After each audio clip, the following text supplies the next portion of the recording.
Welcome to the Cultaholic Wrestling Podcast. If you like a lot of wrestling on your YouTube, join our cult. Hello, welcome to the Cultaholic Wrestling Podcast. You're listening to the dulcet tones of Maffew with the dog Stoffwaffle made. Thank you. Dankeschön, Stoffwaffle. You're also looking at a slim trim prime cut of Jack, who is post-COVID, I believe. Oh yeah, I'm all good now. Oh, fantastic, mate. I was fine last week as well. It's all fine now. Sorry about the lighting. We're working from home again. It could be the last one on Zoom. We don't know yet. We're waiting on regulations to be revealed. Yeah, all right. As Machidi proclaimed in the Slack chat, God bless the Tories. I did print screen that. I've got my desktop. It's there for all time. And speaking of all time, look who's joining us. It's Ross Waddell. 999. This isn't Ross that sat here. This is Adolf. Hello, everybody. Oh, Christ. Welcome to the podcast. 999. What a week we've had, eh? How are you doing, Maffew? Should we kick things off with that then, Maffew? Just to get your thoughts. We'll give you the floor. Let everything out that you want to let out. How are you feeling? I was trying to avoid the issue, somehow. We'll just...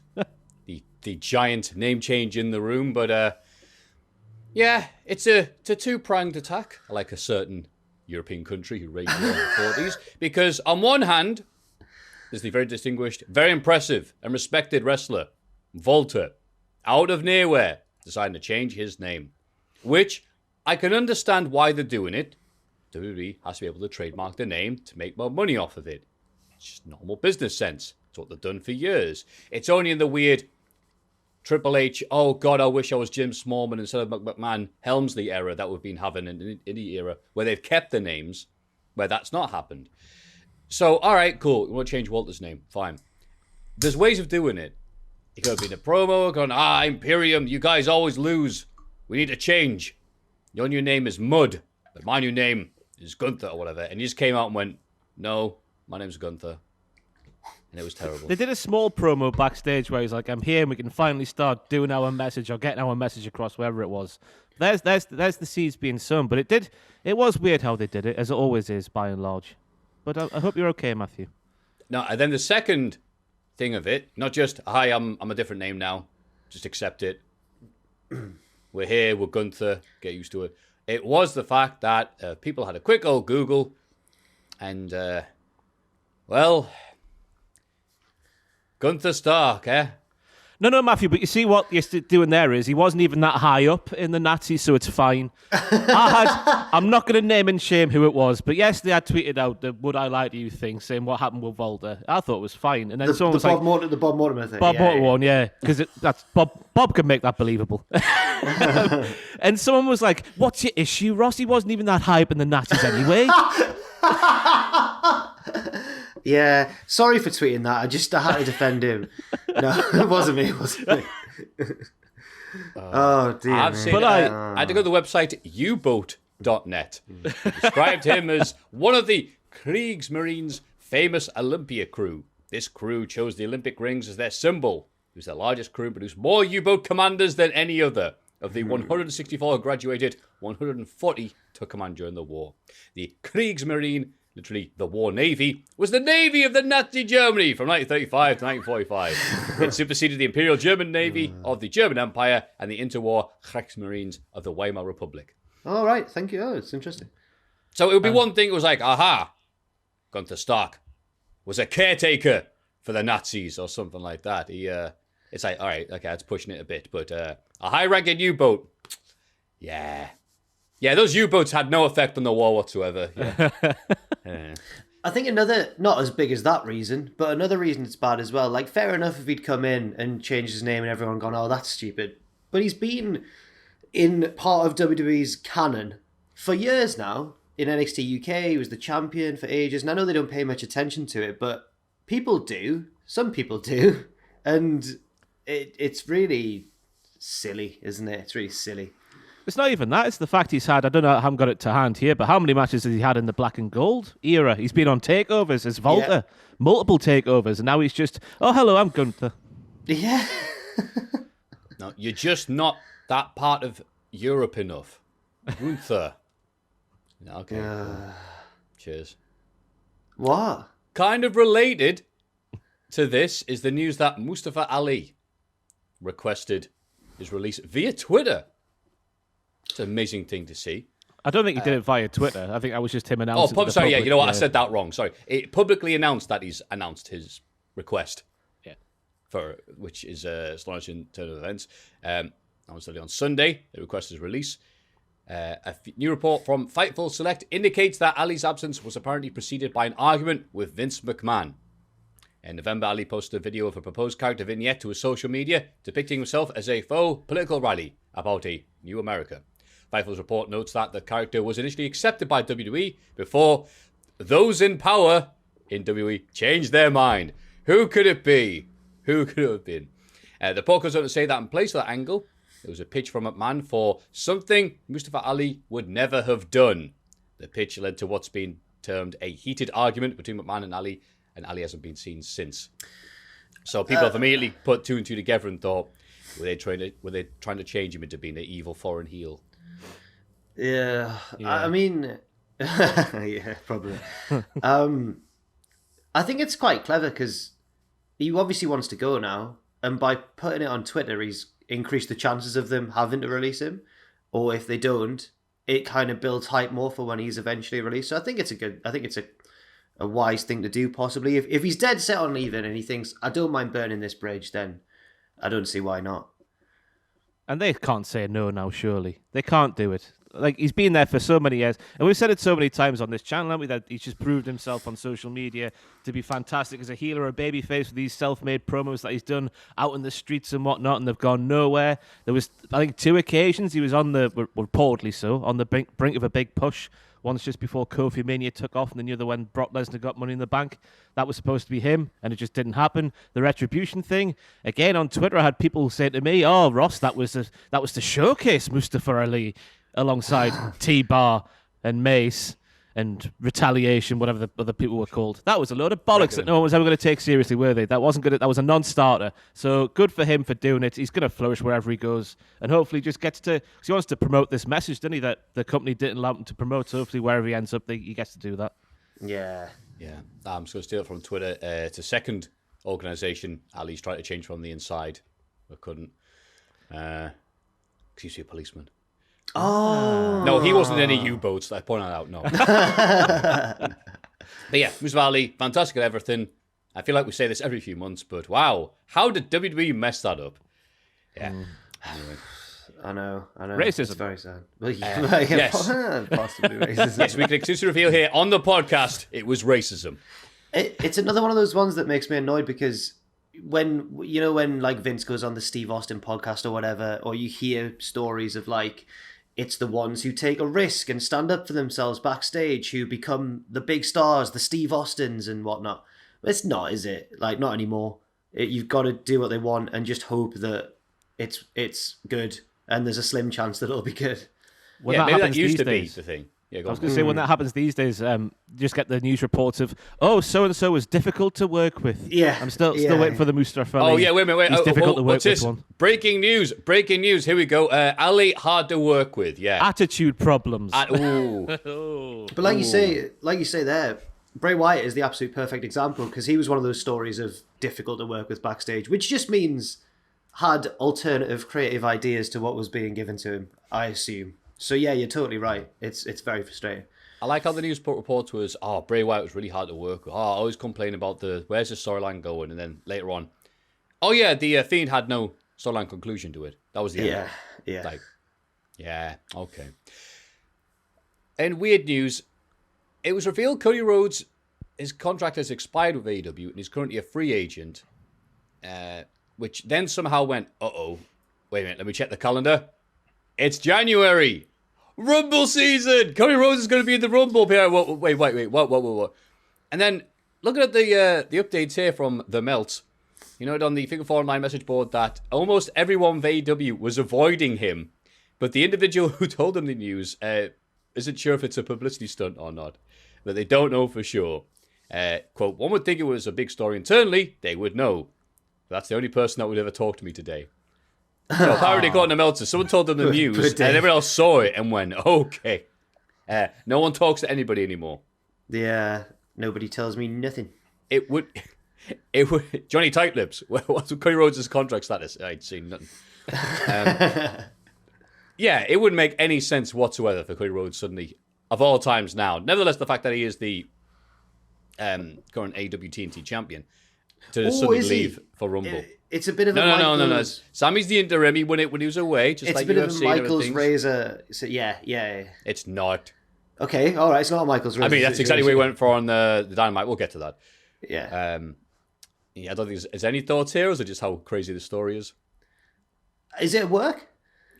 That's what the story is, isn't it? Is it a work or is it real? Like, because he didn't deny because when he appeared on Dynamite this week, he was like, what should we talk about, huh? And then started looking at the crowd, and the crowd went, boo, shut your mouth, you prick. Oh, it's so good. That's what it's very interesting, isn't it? It's an interesting time to be a professional wrestling fan, that the slight, teeny tiny possibilities there that Cody could be there at the Rumble with his TNT title, fighting for America and fighting for all of our rights to live as normal human beings. Meltzer got a bit sassy as well, because he said that people speculating that Cody could be in the Rumble is one of the dumbest things he's ever heard. Oh, and if he's saying that. I know. With his bloody computer. Do you hear his computer? I was about to say. So Alvarez is going, so on Monday Night Raw, the Otis Academy. You don't even know what a rematch is. What's that, Dave? What's that sound, Dave? Dave. Oh, it's just my computer restarting. Your computer's restarting? It sounds like a heart monitor. No, it's just like sound cards. So that's why it goes beep, beep, beep, beep. Like a fleet of rubbish trucks just coming towards you. Heart monitor bit was clap. Thank you. Stop that on the head. Cody's not. I should clarify. Cody's not at the Rumble. No, he's not at the Rumble. No, but we may publish a few articles say he might be. Oh, because everybody else is. You got to speculate in. Yeah. That's the interesting part of being a wrestling fan. What might happen? What might not happen? If the source is there saying it, why not report it, Maffew? Exactly. Tell you what, we did this a few years ago, didn't we, with Kenny Omega? Was it 2018, 2019? I can't remember. With New Japan. When WWE just decided to announce all of the surprise women for the Royal Rumble, that robbed us of so much news, so much speculation. Do you think they were saying that just to prove that they did have 30 women for the Rumble? I think they panicked and realised, we need to get these in now. Lock them in. Yeah. More Vince news. Scotty Holly reveals Vince McMahon wanted WWE coaches to look younger.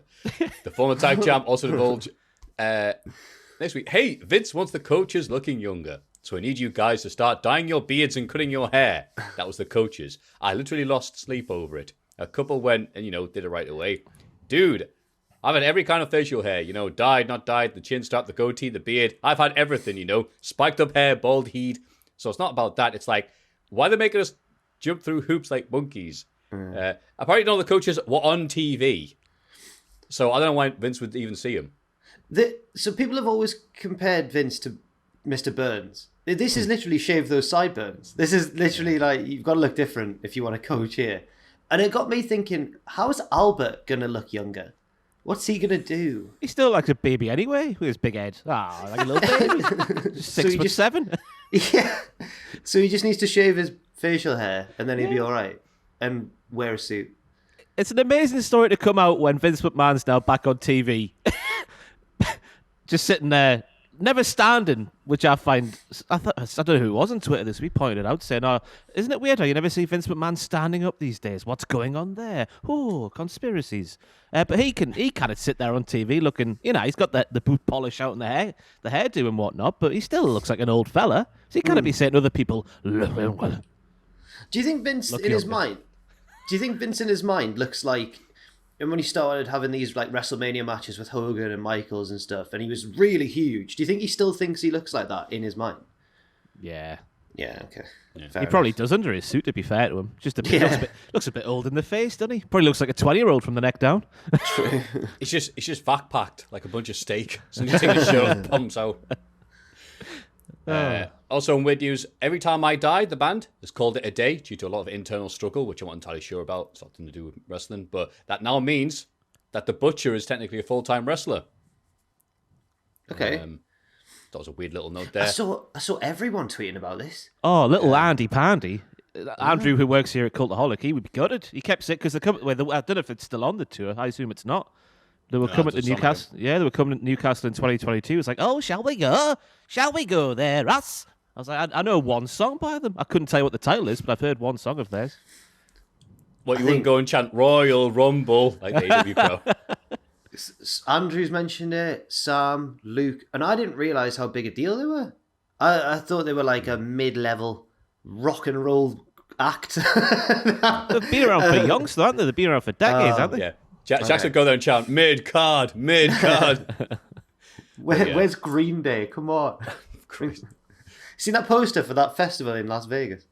Yeah. Is that all over one day?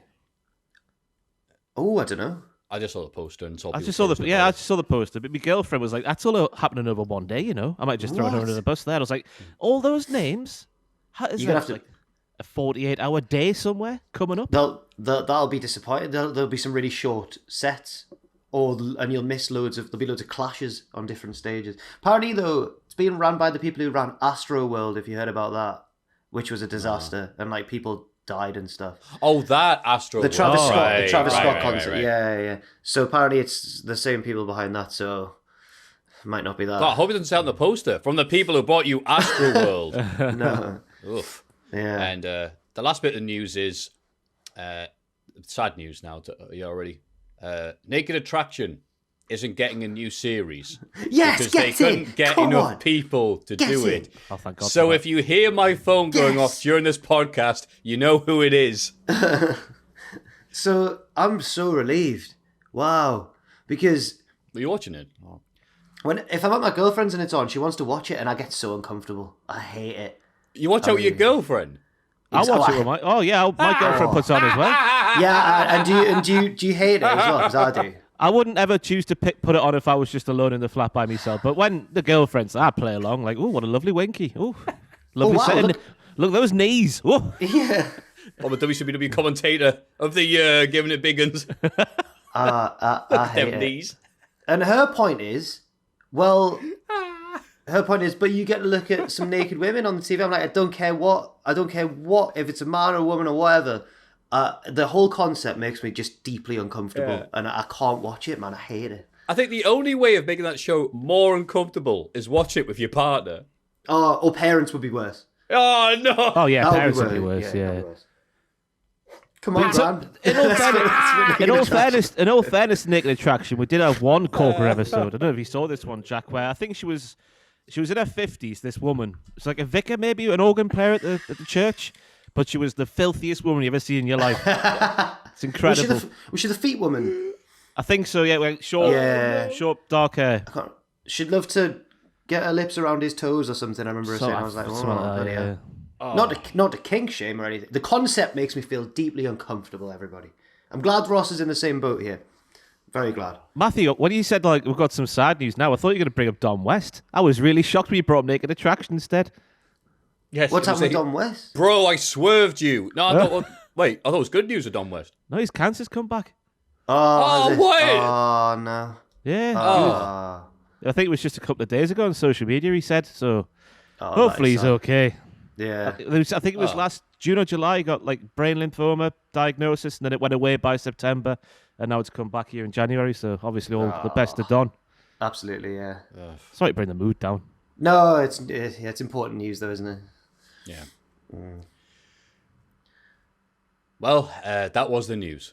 Everybody get excited for the Cultaholic Hall of Fame! Now it's time for everyone's favourite segment, the Hall of Fame. And in condescending order from last week, the noises of Windows 11. Very appropriate after that Meltzer spiel there. 20%. Nice third place win there. Double J's Double MA, 29%. Oof. Okay, fair enough then. But the clear winner with 52%, the AFCON Screwjob. A lot of people agree with you there, Jack. Well done, pal. Huge. I can't believe it. It's 2 weeks on the bounce for me, which is rare. So I'm very happy. I think there's more to this story coming, you know. I've been watching some goalkeeping displays from the African Cup of Nations this week, and they are not right. No, really. I forget who I was watching the other day, but the ball was bouncing through and the keeper sort of got stuck in the turf and grabbed it but then dropped it. Didn't look right to me. Didn't look right. Interesting. Very interesting. But what is interesting is your pick this week, it's Jack. me, of course. Yeah, that's right. You're the winner. Yes. Doesn't happen very often, so you go first. Well, initially, I was going to go, but then we spent the whole first segment talking about him, and I was going to pretend that, like, I'd never heard of Gunther before and that he was this hot up-and-coming NXT star, yeah. Do it again. Go on. No. Who's this Gunther? Yeah, he's just this new... it doesn't matter. No, Didn't you see him in PWG, man? Yeah. Do all the flips. Yeah. Wait, was it American Indie? Of course I've heard of him. Wait a minute, hang on. Ignore me typing on cagematch.net in the background. Yeah. I remember my first experience of seeing Walter when he was Big Daddy Walter in Progress's Super Strong Style 16 tournament. And I remember thinking he was like a rookie. I was like, oh, he's doing really well for someone with no experience. Later learned that he was the trainer of Germany. But I'll go for... So just a window into the recording of these podcasts. For a while now, we always used to do them on a Thursday afternoon. Then we moved them to a Friday morning, but now we're back to a Thursday afternoon, which means that something horrible is going to happen every single Friday, like for the rest of this podcast's run. So I'm going to nominate, I'm just going to go back to a crap me pick. I'm going to do the concept of Thursdays. Great day of the week. A solid day of the week. Maffew looks angry that I've picked this. I'll just list a few reasons why Thursday's a good day, I suppose. But Friday's great, obviously. Everyone loves a Friday. But when it's Thursday, it's almost that sense of like, it's nearly Friday. One more day to go. And the feeling you get on a Thursday afternoon is almost like the feeling of a Friday afternoon. Also, I was born on a Thursday. So Thursday's child... to be honest, the talking about the Gunther thing at the start has really like ruined my pick. Thursday child has far to go. That's a bit insulting, but we'll take it. What day were you guys born on? Go on. Thursday child has far to go. They must have known your stories. Boom! Oh, he's absolutely done me. Yeah. How was a Sunday, me? What's Sunday's child? Because I've forgotten what this rhyme You're the one in the rhyme that's like, Sunday's child is proper mint and class and all the stuff. It gets like 4 lines because it's the best one. Oh. Appropriate. Don't know. Though I said that word so weird there. Appropriate. Matthew just find out what day he was born on. Look what day it was. Do you This know? is exciting. This is exciting. Not off the top of my head, no. Oh. What was number 1 when you were born, Jack the Jobber?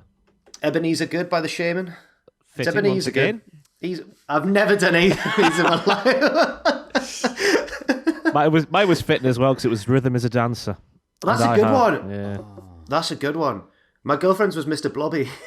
That was Christmas number 1, so she's December. She's December 27th. It's really awkward. Oh, really that's awkward a horrible birthday. Yeah, horrible. But it means that I get to get away from the family a bit early to see her on her birthday. Maffew, have you found out what day you're born on? Yes, I'm Tuesday's child. Supposed to be gracious, agreeable, refined, and polite in manner or behaviour. Tuesday's child. So get stuffed. Tuesday's child is full of grace. That's right. And what was number 1 when you were born? It is taking forever. For some reason, my internet just dies whenever I'm streaming as well. So I'm having a look on a dodgy website. Oh, it's the Bee Gees. You win again. Okay. How does that one go? I think.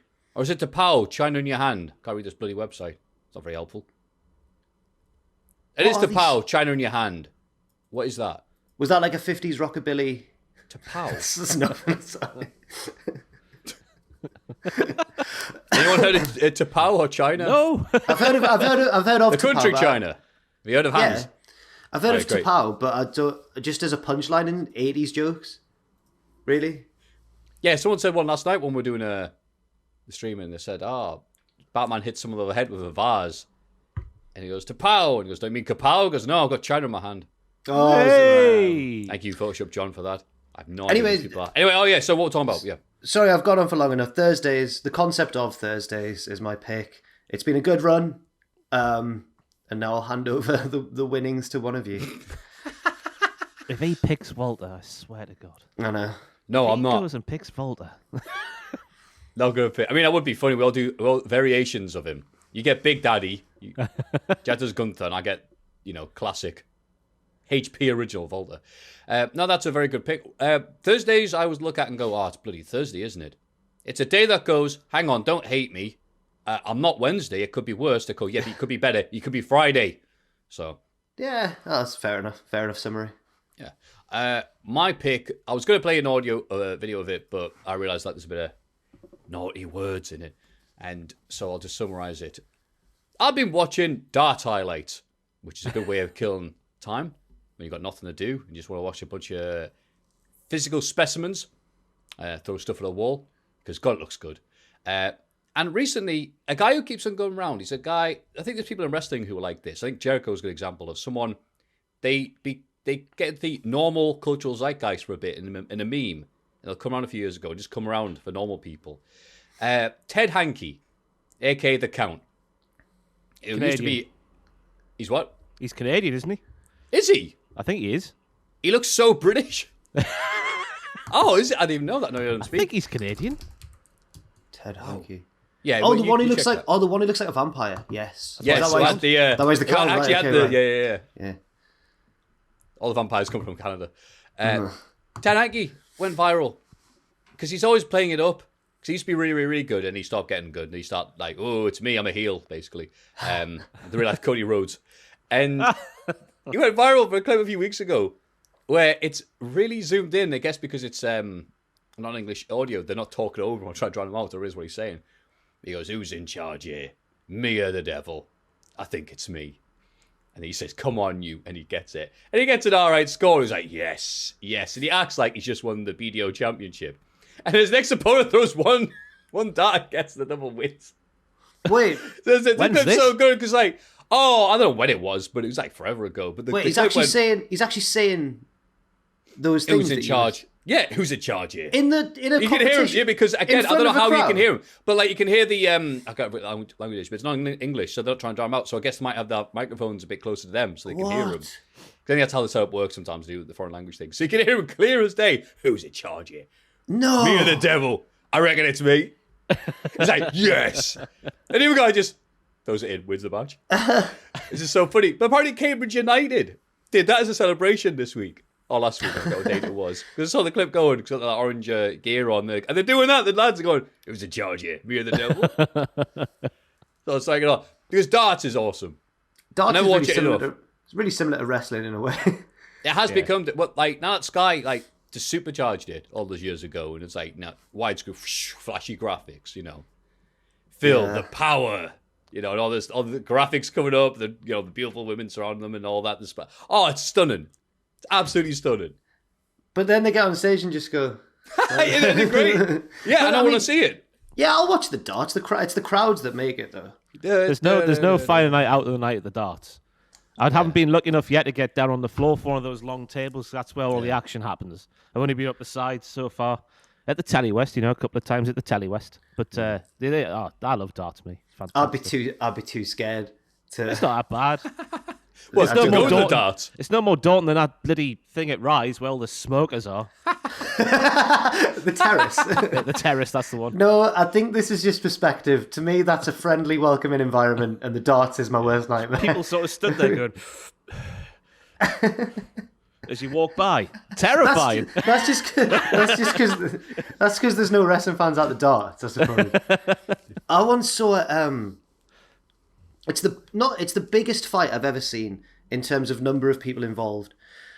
Do you remember Gotham? R.I.P. Oh, here we go. Everyone's favourite crap place to hang out. The scummy rock club in town. Yeah. Well, one night I went to hang out with Anth of Che's Pizza fame. Oh, yes. Because he was DJing a night there. And I went up to chat to him. But at Gotham, the DJ booth was up a little flight of steps and then behind a rope. And I went to chat to him. And then the goth crowd in Gotham and the darts had been on. So the darts crowd came back from the arena. One of the first bars you get to is Gotham. So they all just piled into Gotham. Someone spilled someone's drink or whatever. And just a brawl, like just put loads of pushing and punches were thrown.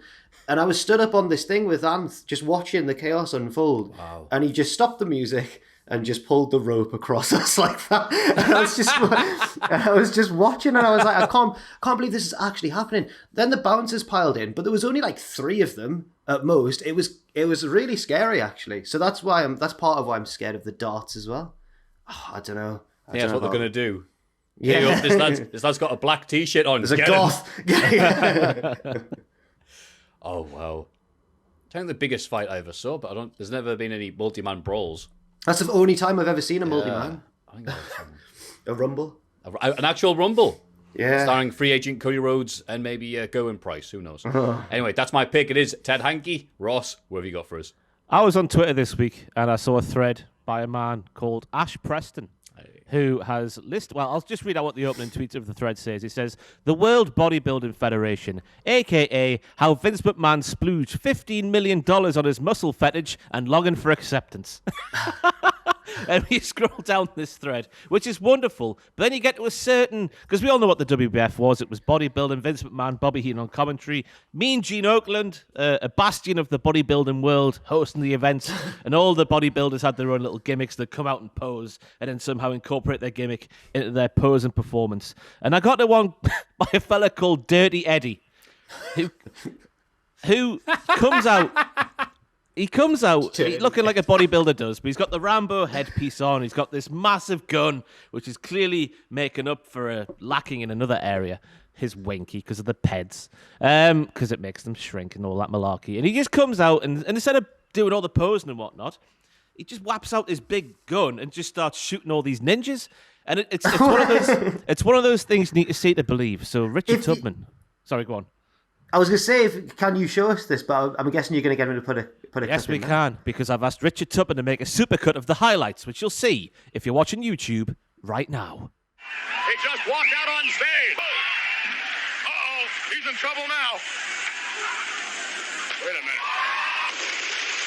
Mowing him down.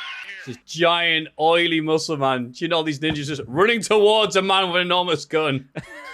My favourite bit, if Richard's included it, is the rubbish little kick. I will be furious if Richard Tubman has not included the HBK times 1,000 super kick.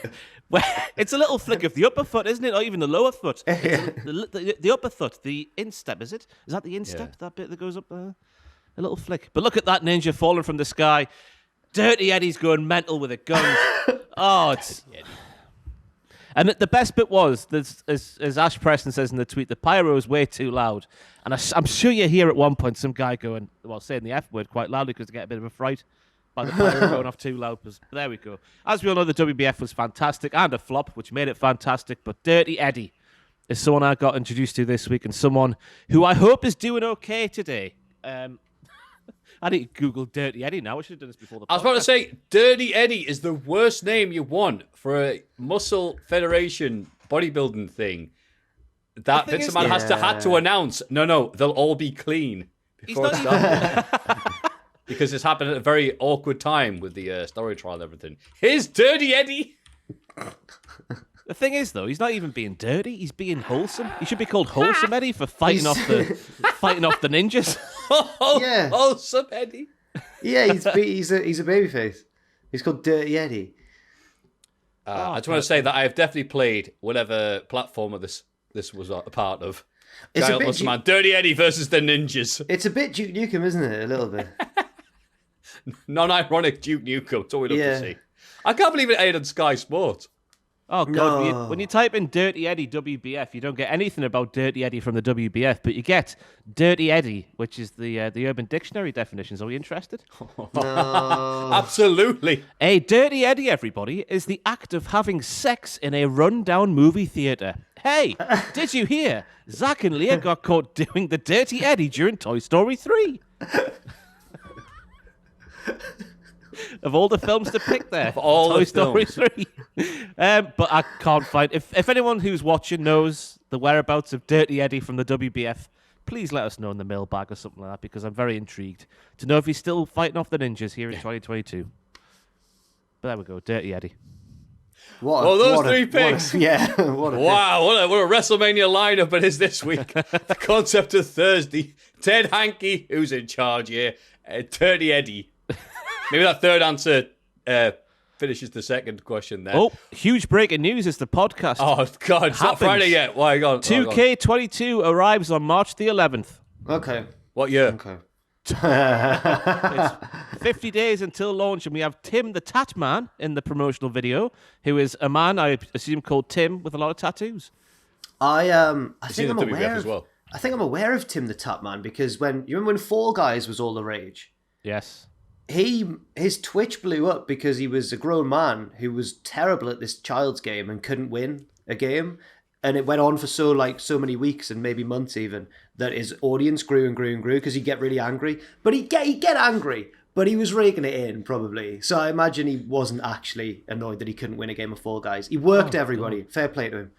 They've included in-game footage here of Bianca Belair and Rhea Ripley, and Bianca Belair is just dead behind the eyes. It doesn't look very good at all. But who knows? Who knows what might happen? Yeah. Obviously, I hope it's good this year. I think we're all hoping it's good this year, don't we? After the last time. I don't really play it, but I'm always interested to see what the career mode story is and how humiliating it is. It's a crazy advert. There's Rey Mysterio on a ladder. Big E and Bobby Lashley doing the mocap. Off the top shelf. Do you think this time they included the instructions? Please do include screenshots of Triple H in a defensive or vulnerable position. Is that... No, they're like, who's Triple H? Yeah. Was that Machine Gun Kelly fella? I don't know. Oh my God, he's engaged to Megan Fox. Does he play the drums? He played a drummer in Bang Summit. He played Tommy Lee in the Motley Crue film, so he might be able to drum. I don't know. Yeah, he did. Yeah. There's a new My GM mode according to the advert. I don't know what point we were getting now. It's a new GM mode. All right. That's it. That's all that we've plugged. Okay. Just some what's the word I'm looking for? Whimsical goings on in this advert. Whimsical. Hey Matthew. Get three playable versions of the Undertaker if you pre-order. Oh, Christ. Hey Matthew, you know who played? Who else was in that? And I keep saying 9 Inch Nails. The Motley Crue, very different bands in the Motley Crue film. Is it Mick Mars, the guitarist? Is that the name of the guitarist? Yeah, I think so. You know, did you watch Game of Thrones? Yeah. You know the evil one. Oh God, the one who tied up Lily Allen's brother and was like, "Oh, right there, I'm evil." Yeah. Yeah, Good impression. I don't know what he sounds like. He plays Mick Mars in that film as well. Anyway, just Does he? What film is this you're talking about? The Motley Crue film? The Dirt, I think it's called, or The Filth. The Dirt. Oh, they did a film of The Dirt. Oh, another. Yeah. The book they did is legendary, but I didn't realize they did a film of it. Oh, yeah, okay. Machine Gun Kelly plays Tommy Lee, and also rapped John Cena to the ring before anybody in England knew who he was, and now he's like the biggest person in the world. Yeah, now I know who he is. Right? Yeah. So. I remember when Kevin Owens bombed him off the stage. Is that the same fella or is that someone else? That's the one. Yeah, that's the him. One. Yeah. And he drinks blood now. Yeah. Good for him. Good for him. Like John Moxley, but in a less wholesome way. What? We'll get on to it. Moxie said anyway, those are your picks for the Hall of Fame. If you remember what they were, good for you. You can go to patreon.com/Cultaholic and place your votes. Hope you have fun with that, because we sure had a lot of fun talking about them. This is This Week in the Wrestling. It's this bloody week in the wrestling. This week in SmackDown. In wrestling as well. In all of wrestling. This week in SmackDown. Before you begin, I just want to... Yeah, you know what? I interrupt this. I'll do that again. No. Before I messed up anything yet. I do something right. Anyway, go on, Paul. Before we start, I just want to say to everybody listening, I'm sorry for how long this one is. I took the notes for it, and in my experience, I think this has been the most complex in terms of little bitty segments here and there out of any standard This Week in Wrestling week, by which I mean a week where there's been no pay-per-views or like extra shows or whatever. So yeah, it's going to be... Sit tight. It's like a disclaimer, warning. The following content is not suitable for people with ADHD. The following content is tedious and annoying. This week in wrestling, SmackDown. The Usos open the show, looking for new tag team contenders after beating the New Day. Apparently, Xavier Woods is out injured for real. Yeah, I mentioned that later on. Yeah, I was going to say. I didn't mention it later on. It got mentioned. Yeah. Jack showed up and goes, "Hey, breaking news." They bring out teams for a fatal four-way match. This is the SmackDown Tag Division. The Viking Raiders. Okay. Lotharios.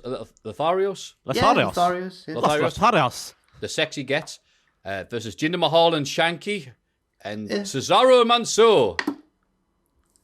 You know what they should stop doing? You know what they should stop doing, lads?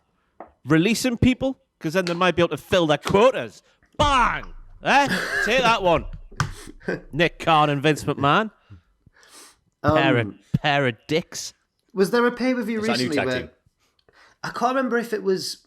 Was there a pay-per-view recently where every match nearly was a singles match? Or was it that every match nearly was a multi-man match? And maybe it was that one. Maybe it was the other way around. Sorry. I don't know. I've got no idea what you're talking Yeah, about. I'm going to just politely ignore you, Jack. So I don't know It what might you're have talking been. It might have been one of the nights of the most recent WrestleMania. Like there was almost no singles matches. I don't know. I can't remember now. It's proven the opposite of my point. So never mind. Yeah, it's okay. Yeah. The Vikings win, so the Usos taunt them from the announce table, saying the Vikings never raided Samoa.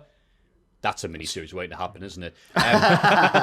It's good that we've moved on to more tag teams, and hopefully some more tag teams get emphasized. It's a shame that the Viking Raiders win comes the week after they lost to Madcap Moss and Happy Corbin. I forgot about that.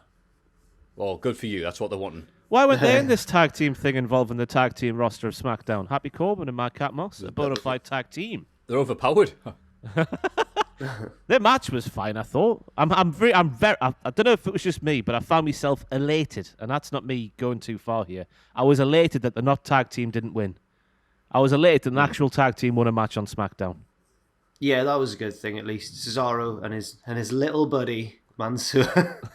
He's got wonderful hair, though. What was the thing you just said in the introduction for him? He's like, "Oh, they've got wonderful hair, head and shoulders, just for men. You're worth it." I don't know. Something like that. They didn't say it in that voice, but I imagine if they did. What? No, Jack, what would Pat McAfee talk about hair sound like?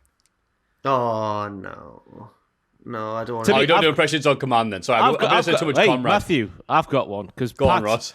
This was a direct quote from Pat during this matchup. Viking booty for dinner. Viking booty for dinner. Just after Ivar is thrown into a man in the corner. Viking booty for dinner. That's up there with, I'm sorry, Mr. Bastard, but your sight may never return. After they finished eating the booty, Naomi turns up to argue with Sonya Deville some more. Sonya reminds Naomi that she can't lay hands on her because as long as she's wearing her jacket, she's the boss. Later, Sonya and Pierce are sweating in their office because the thermostat is broken. So Sonya takes her jacket off. Here comes Naomi looking for a fight.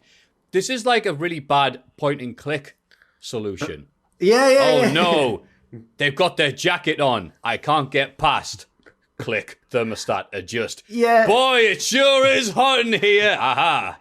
You've got to go to a previous level to get a spanner to break the. We found out why Sonya hates Naomi, though. She said it. We finally got the answer. Did she? You don't know? You didn't hear it? Oh my God! I'm glad you sat down. On this episode, I'm glad you sat down, Jack. Naomi is hated by Sonya Deville. Sonya hates Naomi because, and I quote, Naomi comes waltzing into her office with main character vibes, even though she is just an extra. That's the reason. It's not an answer. That's the reason. She's we mid. Finally got there. She's a former SmackDown Women's Champion. 2-time, I believe. Mid. How dare she? She's not mid. Pierce calms things down and grants Naomi a rematch next week against Charlotte Flair. Was that the That's reward not or what the Naomi punishment? wants. And it's not what we want either. Anyway. What an amazing segment. Yes, More of that to come. Sami Zayn cuts a promo saying he's way better than Johnny Knoxville and could do anything he can. So he welcomes us to In Zayn, his new stunt show. Meow, meow, meow. Sami is wheeled out a shopping trolley and wants to jump the ring, but chickens out. He gets back on the mic and says he's still 1,000 times tougher than Johnny Knoxville, but is interrupted by Boogs and Nakamura. More Boogs Nakamura. Yeah. They beat him up, and Boogs throws him onto the crash pads on the outside. Wow. Wait, right. So wrestling's about the illusion. In theory, although they do get hurt a lot, obviously, but it's about the illusion of making things seem like they hurt, right? More than they do. Why did he throw him onto some crash mats? Because it was a joke, Jack, right? It was a multi-layered joke. Because Sammy was explain it to him, Ross. Sammy was aiming for that X in the shopping cart, but he got to the X via Rick Books doing that. Yeah. Yeah. And then after the segment, Bron Breakker came out and kicked the X. This segment went on too long, much like this podcast does. Not even Sami Zayn could save it. But I was just thinking, if Johnny Knoxville was the real babyface he claims to be, he would have come out there and done the stunt where Sami didn't. So, as far as I'm concerned, Johnny Knoxville is a heel. Yeah, I agree. Wreck. Yeah. This was whatever, but Sami Zayn really has found his niche the last few months as just being a silly old fanny. And he's very good at it. He's very good at at least trying to make the best of what he's given. Exactly. I wish they'd give him good stuff. Imagine how good that would be. He's getting a match with Logan Paul before he retires. That's what I think. that is his retirement match. Logan's going to pin him on the way out. Gives up the hoover kick midway in a boxing match. Ali is excited for her... Logan sets him up for the haluva kick and says, "I'm sorry. I love you." Bye. Boo. He's just, who's in charge here? Me or the devil? Ali is excited for her singles debut against Natalya, who tells her that there's no shame in losing to a Guinness World Record holder. Alia is surprised there's still a thing, which is brought up several times by not just her, but the announcers, Pat McAfee, especially when it's weird because they have a special WWE bit in the Guinness World Records. So not only are they working with them, they know how outdated they are. And I didn't understand what she meant because the very point of the Guinness World Records is that it's always going to sneeze. Oh, bless you. Sorry, pal. Bless you, Maffew. I would have come. You didn't see it. Yeah.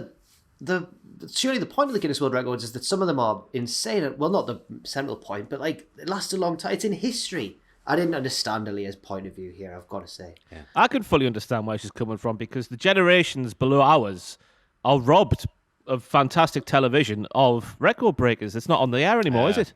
Which means, Natalya, I know you watch this podcast, it's time for you to bring the spirit of Linford Christie back alive in 2022. You need the theme from Record Breakers. If you want to be the beat the best. What was it? Oh my God! If you want to be the best, if you want to be the best, if you want to beat the rest, dedication's what you need. That's what you need, Natalya. Your theme to be. I had the Big Break theme in my head for some reason when I tried to think of that. It's only a record, so pull up a real good fight. I'm gonna be record breaking time. Alia did say that all she wants is to just not vomit. Was that a thing she's done? Because that was a record. She did her debut 6-woman tag. Like, yay, she won. It was like Sasha Banks. I was like, yeah. Did she actually? Only Matthew I can't believe none of you guys saw it. You're better watching wrestling than me. Hey, let's look at that thing over there. Wow. No. And now she's bringing it up. They never really focused on it. But now she brings it up. Yeah, I vomited that one time. Anyway, Guinness World Records. Yeah. Yeah. And Natalya attacks Alia before the bell, beats her down, but Alia still wants to compete. She rolls up Natalya immediately and wins, and it's announced she set a new record for fastest victory in WWE. 3.7 seconds, was it something like that? Or 3.1, I can't remember what it was. I don't know, I remember Spike Dudley beating Regal in 3 seconds as well. Is this the quickest win? Yeah. All right, then. We'll give it to her there. Yeah. She should have vomited after 3 seconds. She's not making her like Stan from South Park whenever he says Wendy. When did this happen, Matthew? Because I need to go back. Her debut match, yeah. The debut match, right? The 6-woman tag, yeah. Yeah. And she's on the camera spewing. Yeah, on camera. Like, does she roll out? Great. Bleh. And then the others are like, hey, great victory. She's like, all right, and immediately cuts away to Sami Zayn backstage. Does she not do a War Geordie pack and like scoot under the ring and start spewing his guts up? Right there on the ring. Yeah, in the ring on the TV. I never saw this. I missed this as well. Yeah. I love it. I love that I saw it. So people think I'm just winding people up. Oh, Maffew, you tricked. No, who's on TV? Hundreds of thousands of people saw it. All of them are podcasts producers. I saw that on... Okay, I'm going back. I mentioned Twitter about 20 times, this podcast already, but on Twitter I saw Alvarez was like, Rampage did 500,000 or something, and then SmackDown did 2-point-something million. So take that, AEW. Ha ha ha. Alvarez wouldn't say that. No, he's on the page. That was my accoutrement. Oh, yeah. An accoutrement? Accoutrement. Accoutrement. He's from France. Lita is interviewed in the ring and says she wants to win the Royal Rumble and main event WrestleMania. They make a big deal of it. Jackson put these notes down that Michael Cole said, for the first time in 20 years, Lita's on SmackDown. Yeah. She was at the debut on Fox in 2019. Oh, was she? Oh. Yes. Lion Get. Charlotte Flair interrupts and says she'll end Lita's dreams and send her back to retirement, just like she did to Trish Stratus. Lita asks how Charlotte's going to eliminate anybody with that giant head. Surely she'll just fall over. She's been watching the best of Chris Jericho. I was going to say, Chris Jericho's on the creative team now, isn't he? Yeah, there you go. Fans chant giant head at her. The pair get in a scuffle and Lita hits the twist of fate. And a lot of people got really wound up about how Charlotte sold this. I thought it was fine. What did you think, John? Oh, yeah. So it may have been Cultaholic's own Lewis. I can't remember. Someone said it was like a, what did he call it? A something bump? Like a, not a lazy bump, but that was the insinuation. Like a cowardly bump. But I'm not sure. I don't know. She just spiked herself like Rob Van Dam. I don't understand the criticism of it. It was just a bit. Just because it's Charlotte Flair and people like to gang up on her. Yep. I think that maybe as well the height difference, like she's quite a bit taller than Lita, so she might have had to it might have been a bit awkward. I don't know. I didn't see anything majorly wrong with it. Maybe it was Lita who didn't put enough torque on her twist of fate, huh? Has anyone ever considered that? Huh? When she snapped her head, yeah. normally, like, yeah. Lita gave her a shoot twist of fate. Did we talk much last week about... I don't think we did, about Charlotte entering the Rumble as champion, but, like, Becky's not doing that. And whoever the NXT women's Mandy Rose isn't doing that. Oh, good save. I'm fully convinced that after this segment, either Lita's winning and going to face Charlotte, or Charlotte's winning and picking Lita. I'm fully convinced of it now. Their odds have definitely shortened as a result of this segment. I think Charlotte winning's more likely, obviously, because, you know. I've seen Bayley's name banded about a bit, which I'd like to see. Asuka as well. That was a news video we did. Where is she? She's been cleared to return. And I hope they just save it for the Rumble and give us a surprise, because that would be nice. It kind of makes the Rumble worth watching, the surprises. It's not the only thing. But it's annoying that they've given all the women's competitors away already. Imagine if Mickey did it. Imagine. Well, Cody Rhodes will win the women's Rumble. He's in the women's part. But yeah, Asuka beating Charlotte at the Rumble and then won the WrestleMania rematch, going back all those WrestleManias when she ended the streak. Yeah, I'd be up for that. Yeah, I think so, yeah. I'd be game for Lita as well. I mean, no. Well, Guest appearance, then out. No. Oh. Whoa. No, we like the memory of Lita. I don't want to see these people get in the ring and be like, oh, I hope they're not going to be crap. I found it weird. Trish wasn't. There's a big difference Trish was between good Trish and Lita, in fairness. Trish was good. It's weird that Trish started off worse than Lita, but now she's actually really good. Yeah. I found it weird that Lita's like, not when she was a heel with Edge, but for most of her career, Lita's like been a force for good. She's been, accept whoever they are. I'm a punk rock chick in this world of like models and stuff, and I don't care. I'm going to be myself. You've got a giant head though, mate. Look at your giant head. I don't think it fit her very well. Look at you darts player. You know. Yeah. She would have got them. Also, Lita said, I didn't get a chance to compete in the Royal Rumble when I was an active competitor, so I hope to do so for the first time. She was in the 2018 Rumble. Yeah. Nah, she meant when she was a full-time wrestler. She buggered up her words there a bit. Yeah. And also, she didn't mean Charlotte's literally got a giant head. She meant that Charlotte's got a massive ego. That's where she was coming from. Yeah, of course. I've taken that. I've done a melter. I've done an absolute day. Wait, are you all right? Oh, it's been a busy week. I didn't even realise what you're saying then until right point. At this point, he'd be like, I should be like, well, she doesn't even have a giant. It's not even that big. Maybe slightly bigger than average. The comment didn't make any sense. Well, they weren't. Oh, sorry, my lunch is ready. Anyway, well, there weren't a million people there, Brian. Not exactly. God's sake. I'm so devastated with that. Sheamus wants revenge for Ridge Holland's broken nose. He takes on Ricochet and wins in an entertaining match. Because Sheamus continues to be good. Yeah. I really, really like the finish for this matchup where Sheamus was like, you can take your flips and all that bollocks. I'll just slap you in the face, you little bitch. That was great. A nice little TV match there. Yeah, we had that last Best of the Super Juniors. Aye. That's all you need. Take your 5-star classics and your flips and whatnot. Shove them. All I want's big men. Slapping all kinds of meat. Yeah. It always reigns supreme. Yeah. Chicken supreme. Like Dirty Eddie.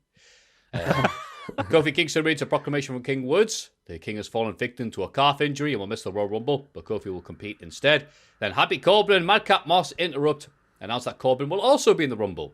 This makes them as happy as when they injured Drew McIntyre. Kofi mocking laughs before taking the fight to Moss. They have a match. Kofi loses. Oh no. Oh, don't they also call... they call them the Poo Day as well, Poo Day. Yeah, it's Oh, good. why didn't you put that down? Yeah, it's good. Your nose is full of poo. The Apprentice. Are you watching that yet? No. No. It's my one I think reality you're the thing only of person who still watches it. Oh, yeah. I have to. I don't want to be cancelled. Me and my mates meet up to watch it every time it's on because, like, I'm not like being holier than now. I'm like, oh, you watch that TV? Yeah, but I'll watch this rubbish TV and I'll love it. But they had back-to-back weeks where the product that they had to make, somehow, some way, one was for toothbrushes, one was for a cruise. They end up using a very poo-based colour scheme. And the toothbrush they made was supposed to be a wand, but it was just brown. Again. And so Lord Sugar had to be like, are you lot just scat obsessed or what? How about next week, less poo, all right? So, yeah, it was a poo day indeed for The Apprentice. I tell you what, though. Along the way, somewhere, the punchline has become the second most protected finisher in all of professional wrestling. Oh, is that Madcap Moss's move? The punchline. Right. You've got the end of days at the top. No one's ever kicked out of that. And now the punchline is getting to that level. Because that match was mostly just Kofi beating up Madcap Moss. And then all of a sudden, like 2 moves later, there's a punchline. And then that's it. Madcap Moss has won. Incredible scenes on SmackDown. Yeah. Moss looked great with braces on. The outfit. Okay. What's it about now? Come on now. Braces with shorts. I'm no fashionista. But that's not right. When you look like that, anything looks good. Just saying. Wow, that was such an amazing thing. We'll move on. We're on Rampage. I thought you were finished the segment, Maffew. I thought it was a segue, Maffew. Yeah. When you look that great and something else looks great. Move on. Well, it's great. Roman Reigns and Seth Rollins have a showdown to close the show. Seth wants to do the old Shield fist bump, but Roman says that's beneath him now. Ooh. Seth brings up their record of matches together, which he firmly has the upper hand in. Roman says Seth is living in the past because Reigns is in God mode now. But Seth asks if he really achieved that all by himself. Seth says that he was climbing the ladder. Roman was on the bench in the Canadian Football League, CFL represent. Roman says Seth lacks the star power to be on his level, and if he was up to Roman, he wouldn't have even picked Seth from his own household. He'd have picked his wife. Oh, Usos trying to ambush Seth, but he evades them. Sorry, and escapes to the ramp to end the show. And Seth went, I'm in your head. Yeah, Seth did go a lot throughout this week, and they even announced him when they do the graphics up next. Reigns and Seth freaking Rollins. That's his full name. His official middle name now. But I loved Seth in this. I've always been a bit biased in his favor because I was a big fanboy of his during his initial heel run, and I'm just like I think it's because it's him versus Roman's like sparking something in my brain from like 5 years ago. But I just thought he was really good. I want him to win. He's not going to. Or is he? Because if the rumours are true and they're trying to get to Reigns versus Lesnar still at WrestleMania, one of them's got to lose their belt, surely, to face the other one. And could Seth do it? I don't think he could, but he might. I think there's more chance of Lesnar, just because Lesnar's a baby face now. Maybe Roman getting involved in the Bobby match and doing something there. We'll all rally behind that young up-and-comer Brock Lesnar, that whippersnapper, fighting for all of our rights and whatnot. I quite liked it. I saw this segment getting a bit of a stick online, but I quite liked it. Yeah, I thought they both had some fire lines, like God mode nowadays, son. Not with quite that much panache on the delivery, but there you go, Roman. And Rollins as he does, because he's the modern day cerebral assassin. He's what was his nickname in the Shield? I've forgotten already. The Architect. The Architect. The Architect of the Shield. Everything that you said was a good point. I enjoyed it for what it was. Reigns is so far above everybody on the card now. All I look at Rollins now is just think, this is just the dude that he wrestles on the Rumble who isn't going to win. He's the hardcore Holly to the overall Lesnar. Right. I'm telling you now. I'm going to get you, Reigns. You can tell him from me. I would love it if Rollins beats him. I Why? would love it. He's going to go to the Rumble. He's going to get something. Because the history, and to prove you wrong. Oh, that's fair enough, mate. I think they've made that much of the history that Reigns is going to win. Oh, absolutely. Yeah. Just so Rollins can't say that anymore. I know. You're playing right in their hands, chaps.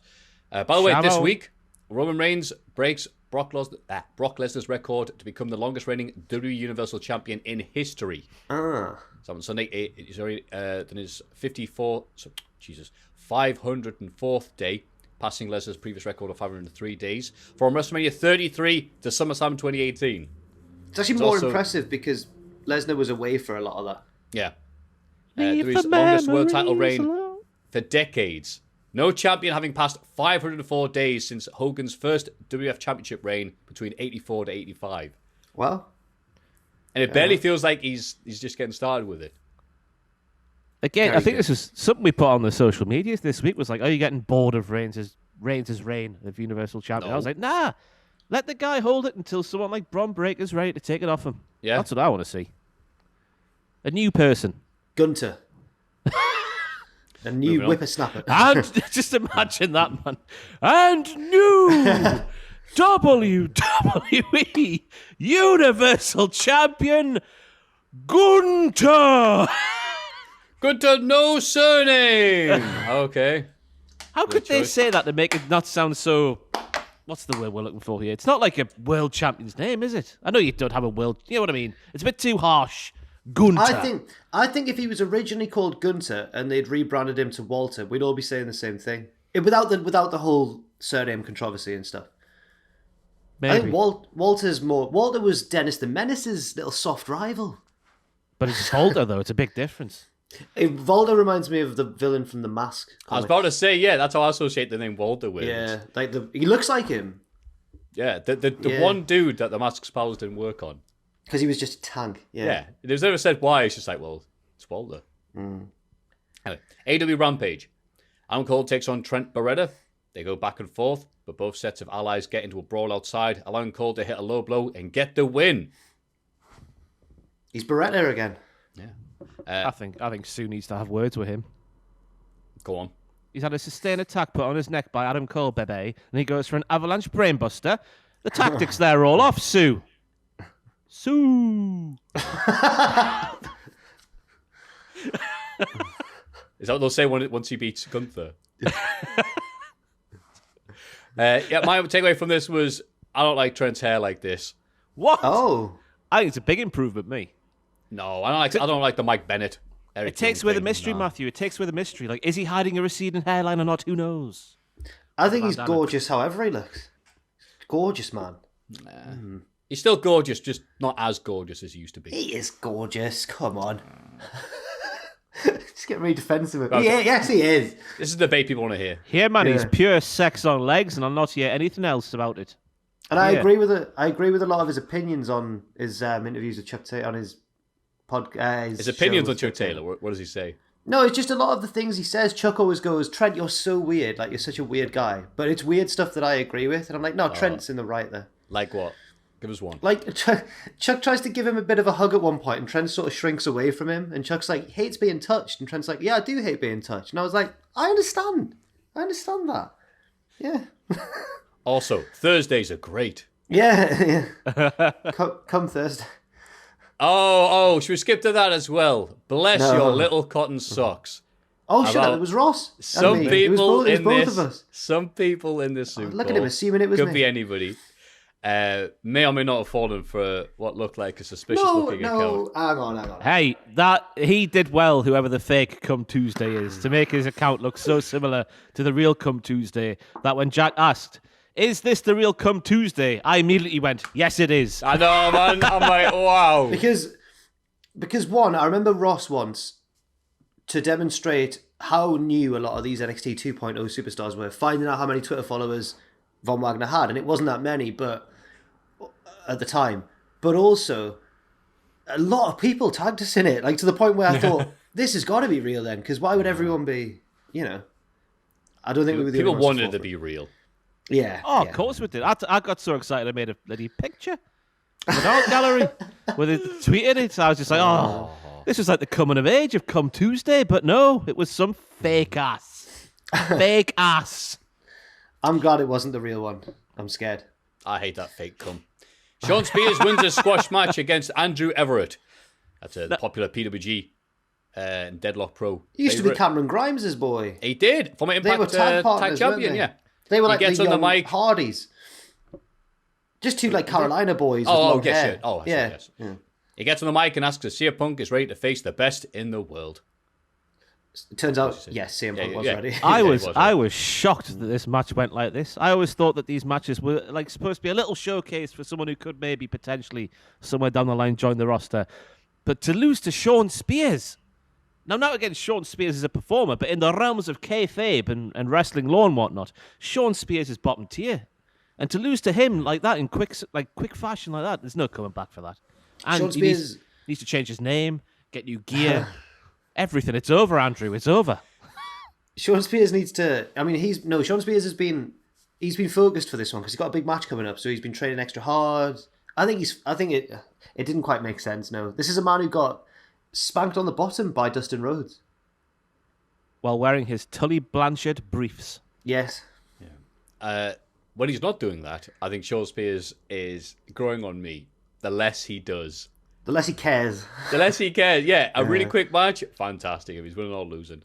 It started for me when Wardlow or MJF or someone was like posing in the middle of the ring or like cutting a promo, and he's just off to the side eating a protein bar, just sat in his chair. I thought, yeah, I like him. Yeah, less is more. Sean Spears. The Acclaim dropped a music video for their hot new song, Goth Phase. Which takes like aim it. at Sting and Darby Allin. Going through a goth phase. Two grown men and they're going through their goth phase. It was good. Yeah.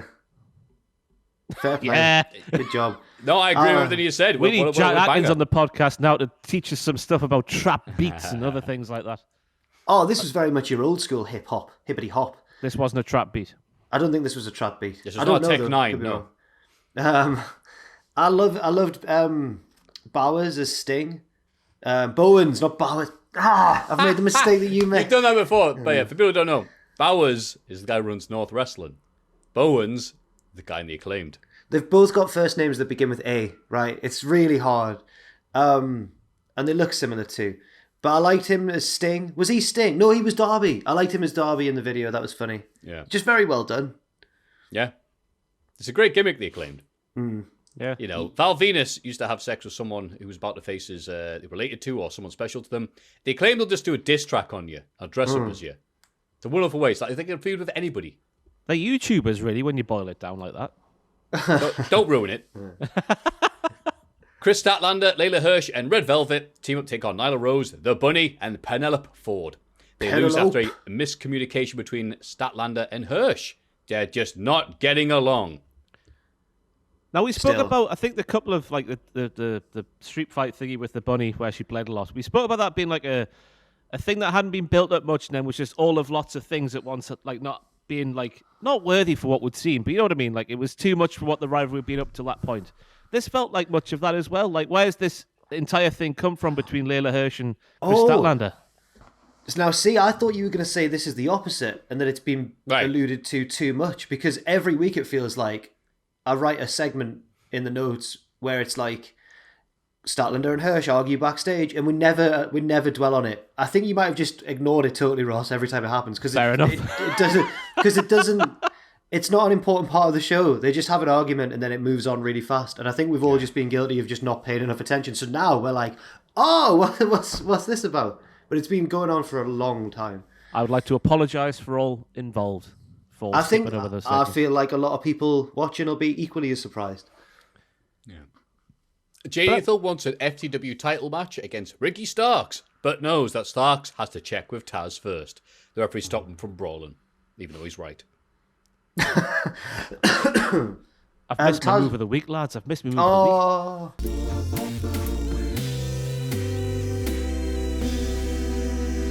What was your move of the week? It was the submission spider crab thingy from Statlander to Penelope. Oh, yes. My God in heaven. And in hell, if there's a God in hell. I don't know if there is. Is there? Who knows? But that move was amazing. I really thought of it like that. Yeah. As a submission, Has a submission been the move of the week before? Maybe. I should probably keep a database of every move of the week so we can go back and have a jolly old trip down memory lane. No, you got to give one of the cool people at the end of the year going, here's all the database on the moves of the week. Yeah. Statistically, 56% of the time, Ross would forget to do it. Oh God, there's someone listening right now who's like, don't do it, because they're halfway through, and let's leave that. Yeah, we'll leave that then. Reynolds and Silver challenge Jurassic Express. If you're listening and you haven't done that yet, and you feel compelled to, please don't feel like you have to, because like you really don't. I mean, if you want to, you would say don't do it. It's the illusion of choice. Anyway, Reynolds and Silver challenge the Jurassic Express for the tag titles, and even played them a kazoo song beforehand. Christian goes, haha, I did that. Jurassic Express retain after a good, solid main event. Disappointed in Christian for no selling that, I've got to say. It's miserable, isn't he? Yeah. Hey, the old Christian would have loved that. Yeah. That's exactly what he would have liked. Hey guys, come on now. That's one of my all-time favorite segments from when I started watching wrestling's when they try and cheer up Triple H with the kazoos. I'll play your theme music. You think you know me? No, that's no. They do. Doesn't he start going? That's not my theme. He goes, "It's my time. It's my time." So good. Now look what Chris Benoit's here, and he's really angry. Now look what Christian's become. My sweetest friend. Everything. Anyway, No. that on a kazoo. Why 9 Inch? Why am I 9 Inch? The second 9 Inch Nails reference I've made there. I'm like It was a Sam good Driver. match, though. Because that's it was. cash. It was a good, it was a good match. It was. Silver and Reynolds can always be relied upon to bring the goods. Yeah. There was a one point of the match where I thought they were going to win it when they did their old combo thing with the German suplex at the end, and then there was a Kurt Angle-esque kick out from whoever had those moves done to them that I've forgotten to write down. I know that, like, it wouldn't have made much sense from a booking perspective because Jurassic Express have only just won the belts, but I would have loved it if Reynolds and Silver had won the tag belts. I think that would have been fantastic. They will do soon. Not soon. Eventually. Soon. You know what else is soon? That was more Zach Gibson. Soon. Monday Night Raw. That's Yes, we're rattling through. We're doing this quicker than I thought. We are. Come on. Becky Lynch opens the show and hypes her Rumble.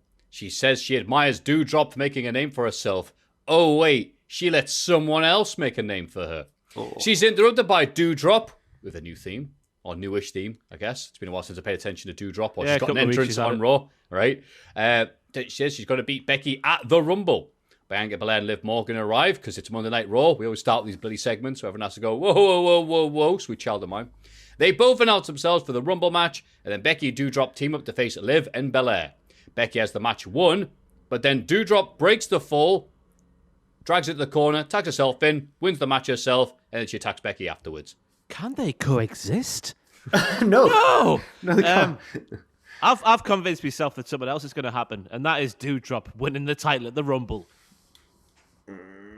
Because, right, Becky's like, Doudrop's never going to be champion. Well, what did Duree do before Christmas, lads? They trademarked Piper Niven, apparently, somewhere. I remember reading it, therefore it's got to be true, and not just a dream I had or something like that. So, Wait, Ross, but what side of the wall was Piper Niven on? I've got no idea. Yeah, on the good side. I don't know. Wait, was that a giant falling off the building reference when Hogan pushes him off and he's like, "Did he fall? Which side of the building did he fall on?" Oh, it was no, Gunther but if it reference. made you laugh, I'll say yes. Oh, Gunther. Oh, It's more a bit, Gunther, the thing we talked about for like half an hour. Got you. Just So- the Yeti's debut is always in my head for some reason. And so it should be. Ross, carry on. Piper's going to win and then rename herself Doudrop's going to win, then rename... No, halfway through the match. I don't know, I'm just speaking bollocks here, but yeah. Because Doudrop can never win the Shut title, up, so she Ross, needs. yeah. She needs. No, I don't get what you're saying. So she needs to be her old self. Yeah. She You're needs to right. bring out Doudrop to the- never win the... Old Piper. Yeah. I think you know her. Just Becky in the ring. No, not Piper Niven. How would Fans are she- like, what? How would she do that? Would it have to be just a t-shirt that says Piper? No, she'd have to because. Oh no, I'm just thinking of when she had street fights and stuff. But she'd have to put on a pair of jeans. She's doing. I think you know. I think you know. Hang on. Overhead gear. It's just like. Yeah. Over 2 her boots. seconds. She's like, oh no. Kaylee Ray makes a shock appearance and just goes bonk on the head. I think you remember her, don't you? Oh dear me. Kenny Ray goes, I think you know. Oh, they didn't change my name yet. All right, well, it's me. Yeah, people were like, haha, the finish looked terrible. I'm like, no, I thought the finish looked exactly what it was supposed to look like. She was in the middle of a frenzy. She Yeah. was losing her head and forgot what she was supposed to do. I thought it was fine. I think so as well. I think, yeah. I don't Was like. that obsessed with trying to better Becky that she's forgetting how wrestling works. I think it was fine. And it looked gnarly as out. I don't like the. I didn't like the setup of the match. Like, why would they want to team together? But the action was good. Yes. Edge and Beth are backstage wishing Reggie good luck for his match against Omos. Damian Priest shows up and asks Edge for advice in the Rumble. Beth receives word that Maurice wants to see her in the ring later, but Edge is suspicious. They leave, but Kevin Owens arrives and says he wants a good, clean match with Priest later. It's the Brucey P special, where a lot's happening, but nothing's happening. Keep that Damien side of you locked up. Keep it away. We saw two cool dudes like Edge and Damian Priest being really cool. Y'all think they were really cool? Like, hey man, Yeah, that's what Damian Priest has done for the last year. People much cooler and higher up than him have gone, hey, Damian. Hey, he goes to looking nightclubs. nice. He goes to nightclubs and shags folk. He is cool. That's what Damian Priest is. Yeah, Edge went, wow, I hear you're a top tier shagger. I started cheering him. It was Here's funny here's my crowd, son. I'm a married man now. It was funny when he was in the hot tub that time after he won the North American title. Was it? That was good. But since then, has he been as much of a top shagger, or has he been? No. Has he lost the ability to shag? Maybe he has. Oh my god. Because women want the Priest side of him, but then can't take the Damian. Yeah, Hey, maybe that's where that's come from. Just the lack of intercourse. Because he's so so angry. a furious rage. Owens heads to the ring because it's time for the Kevin Owens show with special guest Seth Rollins. Seth says that when he beats Roman, he's going to stay on Raw as Universal Champion. Owens announces that he's he'll not be in the Rumble. beating him. He's not beating him. Yeah, there we go. Thanks for that. Does that make it more likely? Because Lesnar, he'll be on Smacky Down. He's a free agent still, Brocky Lesnar. He is, yeah, true. Yeah. Just like Cody Rhodes. Oh. Damian Priest interrupts and insults both of them. He has his match with Owens, but Kev wins after faking a leg injury after 5 minutes. Yep. I thought it was interesting that Priest said nobody believes Rollins can beat Reigns. Yeah. It's like he's not been watching wrestling over the past few years to see that every time Rollins faces Reigns, he beats him. Marvellous. I believe. I don't. Was that reference from somewhere else apart from Trish Stratus? Marvellous. Oh, I don't know. You look marvellous, which is French for marvellous. It's probably from something. Probably like a Bette Midler thing. I don't know. Marvellous. Edith Piaf. One of them old diva ladies. Beatrix Potter. Yeah, Beatrix Potter, yeah. Jemima Puddle Duck said it. She looked marvellous. It's time for Otis's graduation ceremony from Alpha Academy, now that the tag champs. Oh, sorry, lads. This was the first time Damian Priest has lost a match via pinfall or submission since he lost to Karrion Kross on New Year's Evil. Wow. He's only ever lost matches since then via DQ when a Damian comes out because he hasn't had sexual intercourse for a while. And that's weird because that would indicate that like they're not as invested in pushing him anymore. But he was backstage asking Edge for advice, and that seems to indicate that they are still interested in pushing him. I don't know what's going on. Yeah. Huh. Yeah. Sorry, I thought it was an interesting thing to bring up. No, well done for paying paying attention. I don't usually pay attention to that type of thing, but yeah, because Priest has just been Bad Bunny's mate. So. And now he's angry. Maybe that's it. They found out the answer. Are you going to get Bad Bunny for WrestleMania this year? No. Cool. Guess who's losing? So Otis graduates. Chad has a lovely speech about how far Otis has come and gives him a diploma. But they're interrupted by Riddle, who's wearing a hat and gown. He wants a rematch, and Gable says, do you even know what a rematch is? And that is like, bro, is that when you relight your weed cigarette? Imagine if he literally said it like that. Yeah. And Gable says he'll get your one. jazz cigarette. But only if RK Bro can pass Alpha Academy's mental challenge next week. Orton blindsides Gable with an RKO while Riddle takes care of Otis. Mm-hmm. Can we just get to the point where the bit where they always do these bits where Riddle has asked something really complicated and knows the answer to it. And they all go, whoa, he's not dumb. That's it, isn't it? The stupid one's going to know about like calculus or something. Yeah. I think we're on a knife's edge here, lads, because Otis obviously looked very nervous and shifty when he mentioned the old intellectual challenge thing. Or maybe Otis is the one who's going to be able to. Well, I don't know. No, yeah. He was like, oh no. But this segment was all about, I thought Chad was on fire during this segment. Just the things he was saying. Don't boot education, everybody. That's gross. Oh, he was so good. Yeah, He brought the shoosh back after a few years. It's been a little while since he did that. This is from back in the times when he was giving Jason Jordan some personality, wasn't it? I really think God, he's remember like... that. Aye.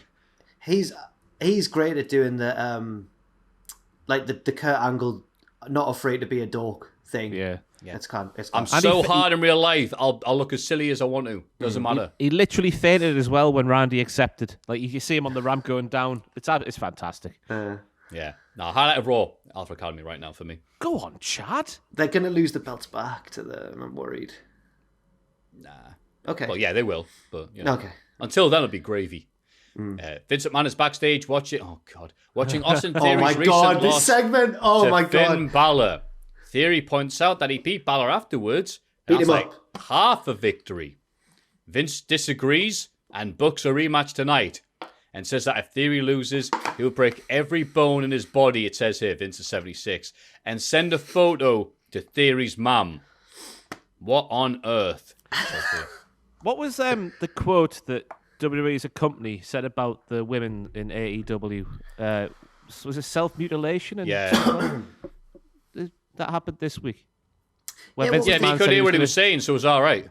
He's going to take... I'm not going to bother doing that anymore. He's going to take an employee, render him down to nothing more than... Was it teeth and flesh or something like that? And then take a picture of his pile of whatever and send it to his mom? It was like something like the main villain of Conan the Barbarian story would say. Barbarian, so- I'll grind you into dust, and then I'll make soup from your innards. It was one of those little old speeches. It was so weird. And the camera angles were weird as well. Because it would cut back and forth, and Austin Theory would be like, Yeah, no. that's that. Huh? Despite the fact that Go on, sorry. if Vince tried to murder Austin Theory, he could walk briskly away from him and avoid that fate. He could just step to the side. I don't understand.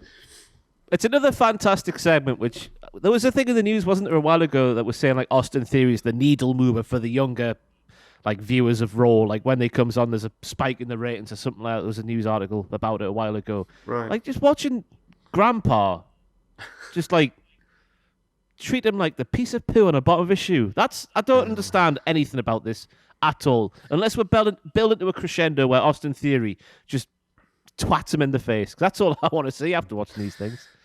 We know that Vince, despite really loving big, muscly, sweaty men, but also has liked slightly smaller, pretty boys like Shawn Michaels, right? But with Austin Theory, I think he's now reached the stage where he kind of envies that and he wishes he was young again. So he just thinks, I'm just going to ruin his push. I'm just going to drag him down with me.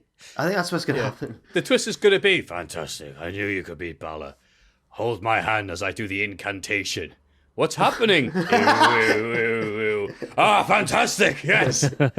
They've swapped Austin body. Theory, McMahon Theory's there going, what happens? Like, shut up, old man. No one can hear you. Understand you? Then he wins then he'll get booked to win everything if he's Vince. Oh. Theory wins the match against Balor and beats him down afterwards before taking another selfie. I still can't envision a world where he wins the Rumble. I don't know what people are talking about. You must be out of your mind. Balor is done. That was another bit of Balor's push over. That was another bit. What did you hit there? Look, you were saving something from falling over.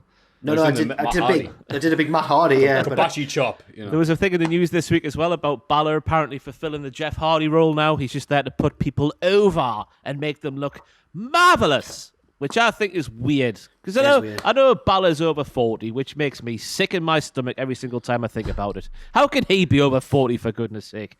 But the difference between him and Jeff Hardy is Jeff Hardy had his main world title run, and Balor didn't get his. We haven't touched that. We haven't been there yet. So why end it before we've been there yet? That's what I want to know. We got a brief. Well, it was one night, wasn't it? He got injured when he won the belt. Yeah. It makes no sense. Obviously, Vince doesn't watch NXT Black and Gold, the old one.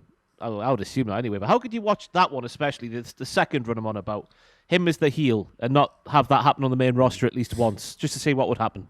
Yeah, I think it would work.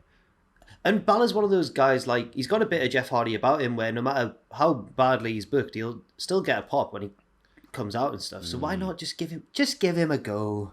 Yeah. Speaking of that, still no explanation as to why the top rope came undone during that Reigns match. Wow, it was Sheamus. It was Sheamus, man. Match before he was doing that on top of it, wasn't he? That big slab of meat. Meat. Loosened the turnbuckle, didn't he? We're all set for Rhea Ripley versus Nikki ASH, but they're interrupted by Carmella and Queen Zelina, who talk trash to both of them. Nikki takes advantage of the distraction and rams Ripley into the ring steps. The referee waves off the match. Right. Just give us the match. Just give us that match. Just give us that match. I feel bad when things like this happen on Raw, or SmackDown, or AEW or Rampage, because people tune into this podcast to listen to us say things about the wrestling. But I have literally nothing to say about this. I was watching this and just had no thoughts. No thoughts about anything. my best guess is that they're delaying that match so that it's on the Rumble show, but I have no idea. I don't know. I'll say this. The slightly deluded Nikki ASH thing, going, it's okay. Rhea now needs almost a superhero to save her or whatever. That's not... Okay, it's not Shakespeare, but it's still way better than what you had been doing this past 9 months. Maffew liked this segment, everyone. He thought it was great. It's an improvement. Not saying it's great. It's still better than what we've had. And I'll take that. Step by step. Reggie takes on Omos. The 24/7 division arrive and try to get Dana Brooke, but Omos takes them out. Reggie leaps into Omos, destroys him, and wins. Does anyone have any interesting thoughts about the 24/7 division? Just reminded me of the tier lists me and Ross did before Christmas. All right. Because Omos's theme, singles theme, I was like, yeah, I remember this. I think we gave it quite a high tier rating. So there we go. That's the only thing I've got. I thought it was interesting that they had a cameraman in the ring when things were supposedly going to get wild with the match kicking off. That was different. And I guess this is them because this is a match that surely people would want to see, just to see what Reggie would do, like cartwheeling over Omos's body and how far Omos could throw Reggie. This is something I want to see personally, so maybe we'll build it to it happening somewhere down the line. And because it reminded me of Brock Lesnar. Ooh. When Brock Lesnar came back, it was a main event that Brock Lesnar and Rollins had, and it was an event where Undertaker came back in 2015. Yeah. Was it Battleground or something like that? I think so, yeah. No mercy. Yeah, Battleground rings a bell, yeah. Yeah, and Rollins was apparently pissed off that Lesnar didn't want to do all these big things and whatnot, and Lesnar just said to him, we don't need to do the big things now. All people are going to be speaking about is Undertaker. What's the point in us wasting our energy? This is what this felt like. Good point. They're saving things for a bigger and better stage, because surely this is a match that needs to happen. Come on, give us it, man. Give me what I want. Lesnar teaching the business to Seth. Yeah. Listen, rookie, we've already got their money. They're only going to be speaking about Undertaker. We might as well not waste our breath. Yeah. Brock just patronising the Ring of Honor out of Seth Rollins. Yeah. All right, we'll go 14. He's like, we'll go 4 minutes. Beth and Edge come out to confront Maurice, who wants the match at the Royal Rumble called off and wants to be best friends with Beth. Beth's not buying it and charges the ring, but Miz jumps Edge on the outside. Beth, like an idiot, is distracted and Maurice hits her with a purse, which is revealed to have a brick inside. Yes. How much better would this have been if they hadn't revealed there was a brick in it? It would have been weird, certainly. Why would that have been good? The devastating power of the purse. Power of the purse. It's like Undertaker's urn. Yeah. I thought wasn't that what Vince McMahon was saying when he was signing everybody? It's the power of the purse, damn it. My purse is so heavy, there's so much in it. Vince McMahon's got a purse now. You're not getting any of it. Look at my man bag. Do you want more money? Yes, that'd be great. Okay, you're fired. This is really reminding me of that scene in Blackadder where he's like, here's a purse of monies. And then he takes it away. I can't remember the joke, but his purse is like you a drawstring. You have a woman's purse, yeah. It's like when that's what I imagine Vince's purse is, like a drawstring sack with a few coins in it that he just jangles. I thought this segment was good, me. I thought it was old school. I thought, no fancy stuff. Just hit the woman with a brick inside of her purse. Oh, it was great.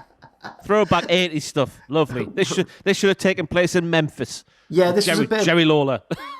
This was a bit of old school, almost like manager shtick. and I hope that it gets referenced again when the match happens. Yeah, I'm not really caring too much about this or the tag match or anything, but it isn't bad. It's just like, all right, cool. If they play it like, I don't want to see them do all the moves to each other, but if they play it like Kurt and Ronda, What moves? if they play it like Kurt, Edge has got so many Mrs. moves. Edge has got like 20 finishes. I can't wait for Miz to hit that clothesline in the corner.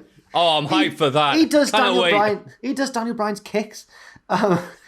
Kind of. If they play it like Triple H and Steph versus Kurt Angle and Ronda, where you want Edge and Beth Phoenix to get their hands on them, and it takes a little while, and then they destroy them, then I'll be happy with it. If it's a Miz match, it'll be fine. If trying to do it like Edge, it's like, no. Yeah, please let Miz, yeah. Do you reckon this is going to carry on to WrestleMania, like the Miz and Maurice will weasel away out at the Rumble, and then they'll have another one at WrestleMania? No, do it at the Rumble, have something else. A mixed tag cage match. A mixed tag Lion's Den. A mixed tag hog pen match.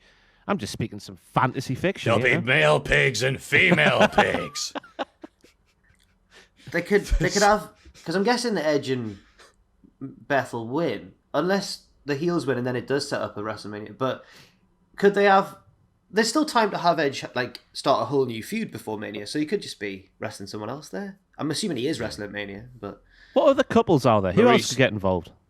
Mansoor and Cesaro. Do you remember when Rhino debuted for Impact again, but he wasn't out of his contract, so he had to be totally covered. You couldn't see who it was, but he was the shape of Rhino, so you were like, that's Rhino. Could Brie Bella bring back a mysterious body-suited greatest wrestler of all time just to be in her corner? What was the French? Why would Cody Rhodes be there? What was the French character Daniel Bryan portrayed back in the day on Southpaw? Oh, man. Have him appear with Brie Bella. This is my new French boyfriend. Whatever his name is, I've forgotten. I was about to say Gargano and Candice, but they are having a baby. Maybe there are no more. Yeah, maybe there's no more couples. There's got to be. Cora Jade and Blake Christian. Corey Graves. Corey Graves. Cora Jade because he's retired. Corey Graves. Retired. He's Corey Graves and Carmella. Oh, of course. Ah. There's a couple. Oof. Natalia and Tyson Kidd. Ah, well. Are you reading that guy's YouTube channel again, Ross? Wrestlers you didn't know who were in a relationship. Anyway. Did you know that Roman Reigns got Becky Lynch pregnant? Oh, Rollins and... There it is. You didn't know that Rollins and Becky Lynch were in a relationship? No, that's wow, has Ross just revealed that to you for the first time? No, man. That's the Edge and Beth Phoenix's feud. Oh, I hope not. No. Well, it could be. We've missed the most obvious ones. We have. It's Never great. mind. The Street Profits and Mysterios team up to take on Apollo Crews, Commander Aziz, and those dirty, dirty dogs. Oh, The good guys win, and the Mysterios throw the Street Profits over the top rope as they celebrate. Ray then throws out Dominic. Ooh. How bloody long has this feud been going on? Oh, sorry, not feud, but like been bubbling under, teasing. Hey, they're just very forgiving. They've both got really long fuses, the Mysterios. Ray can't.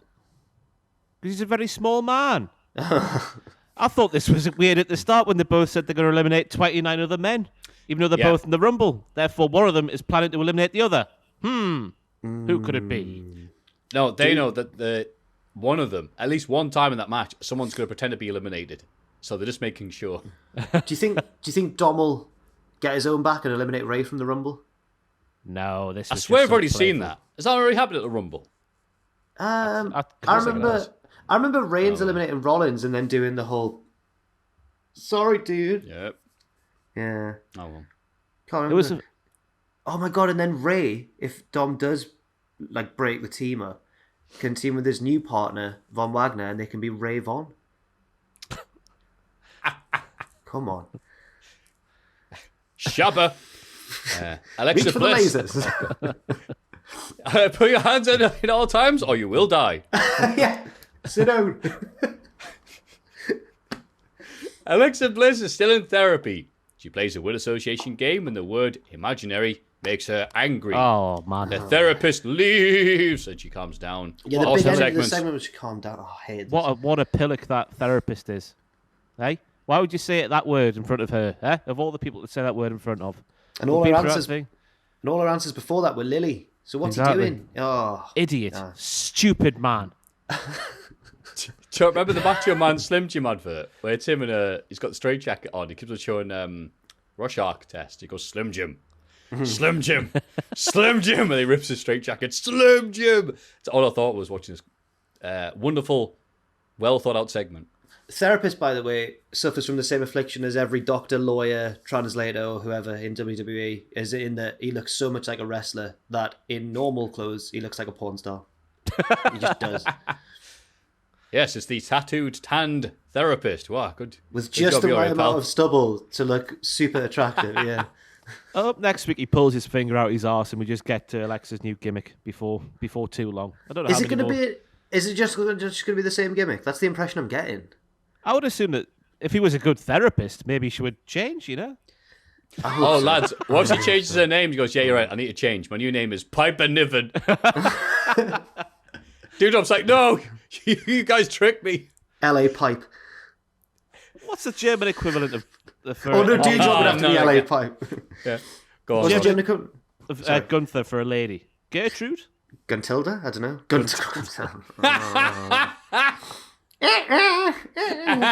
Oh, Seth Rollins, what are you doing here? Yeah. Bit of Banjo-Kazooie for the lads. And the main event, Seth Rollins faces Bobby Lashley. It ends via DQ as Cedric Alexander and Shelton Benjamin, a.k.a. the artist formerly known as The Hurt Business, attack Lashley.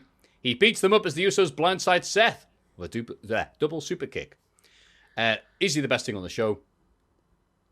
But the Alpha Academy bit. Well, yeah, I know that's going to end badly. I just really like the match. And Lashley apparently is to be cheered.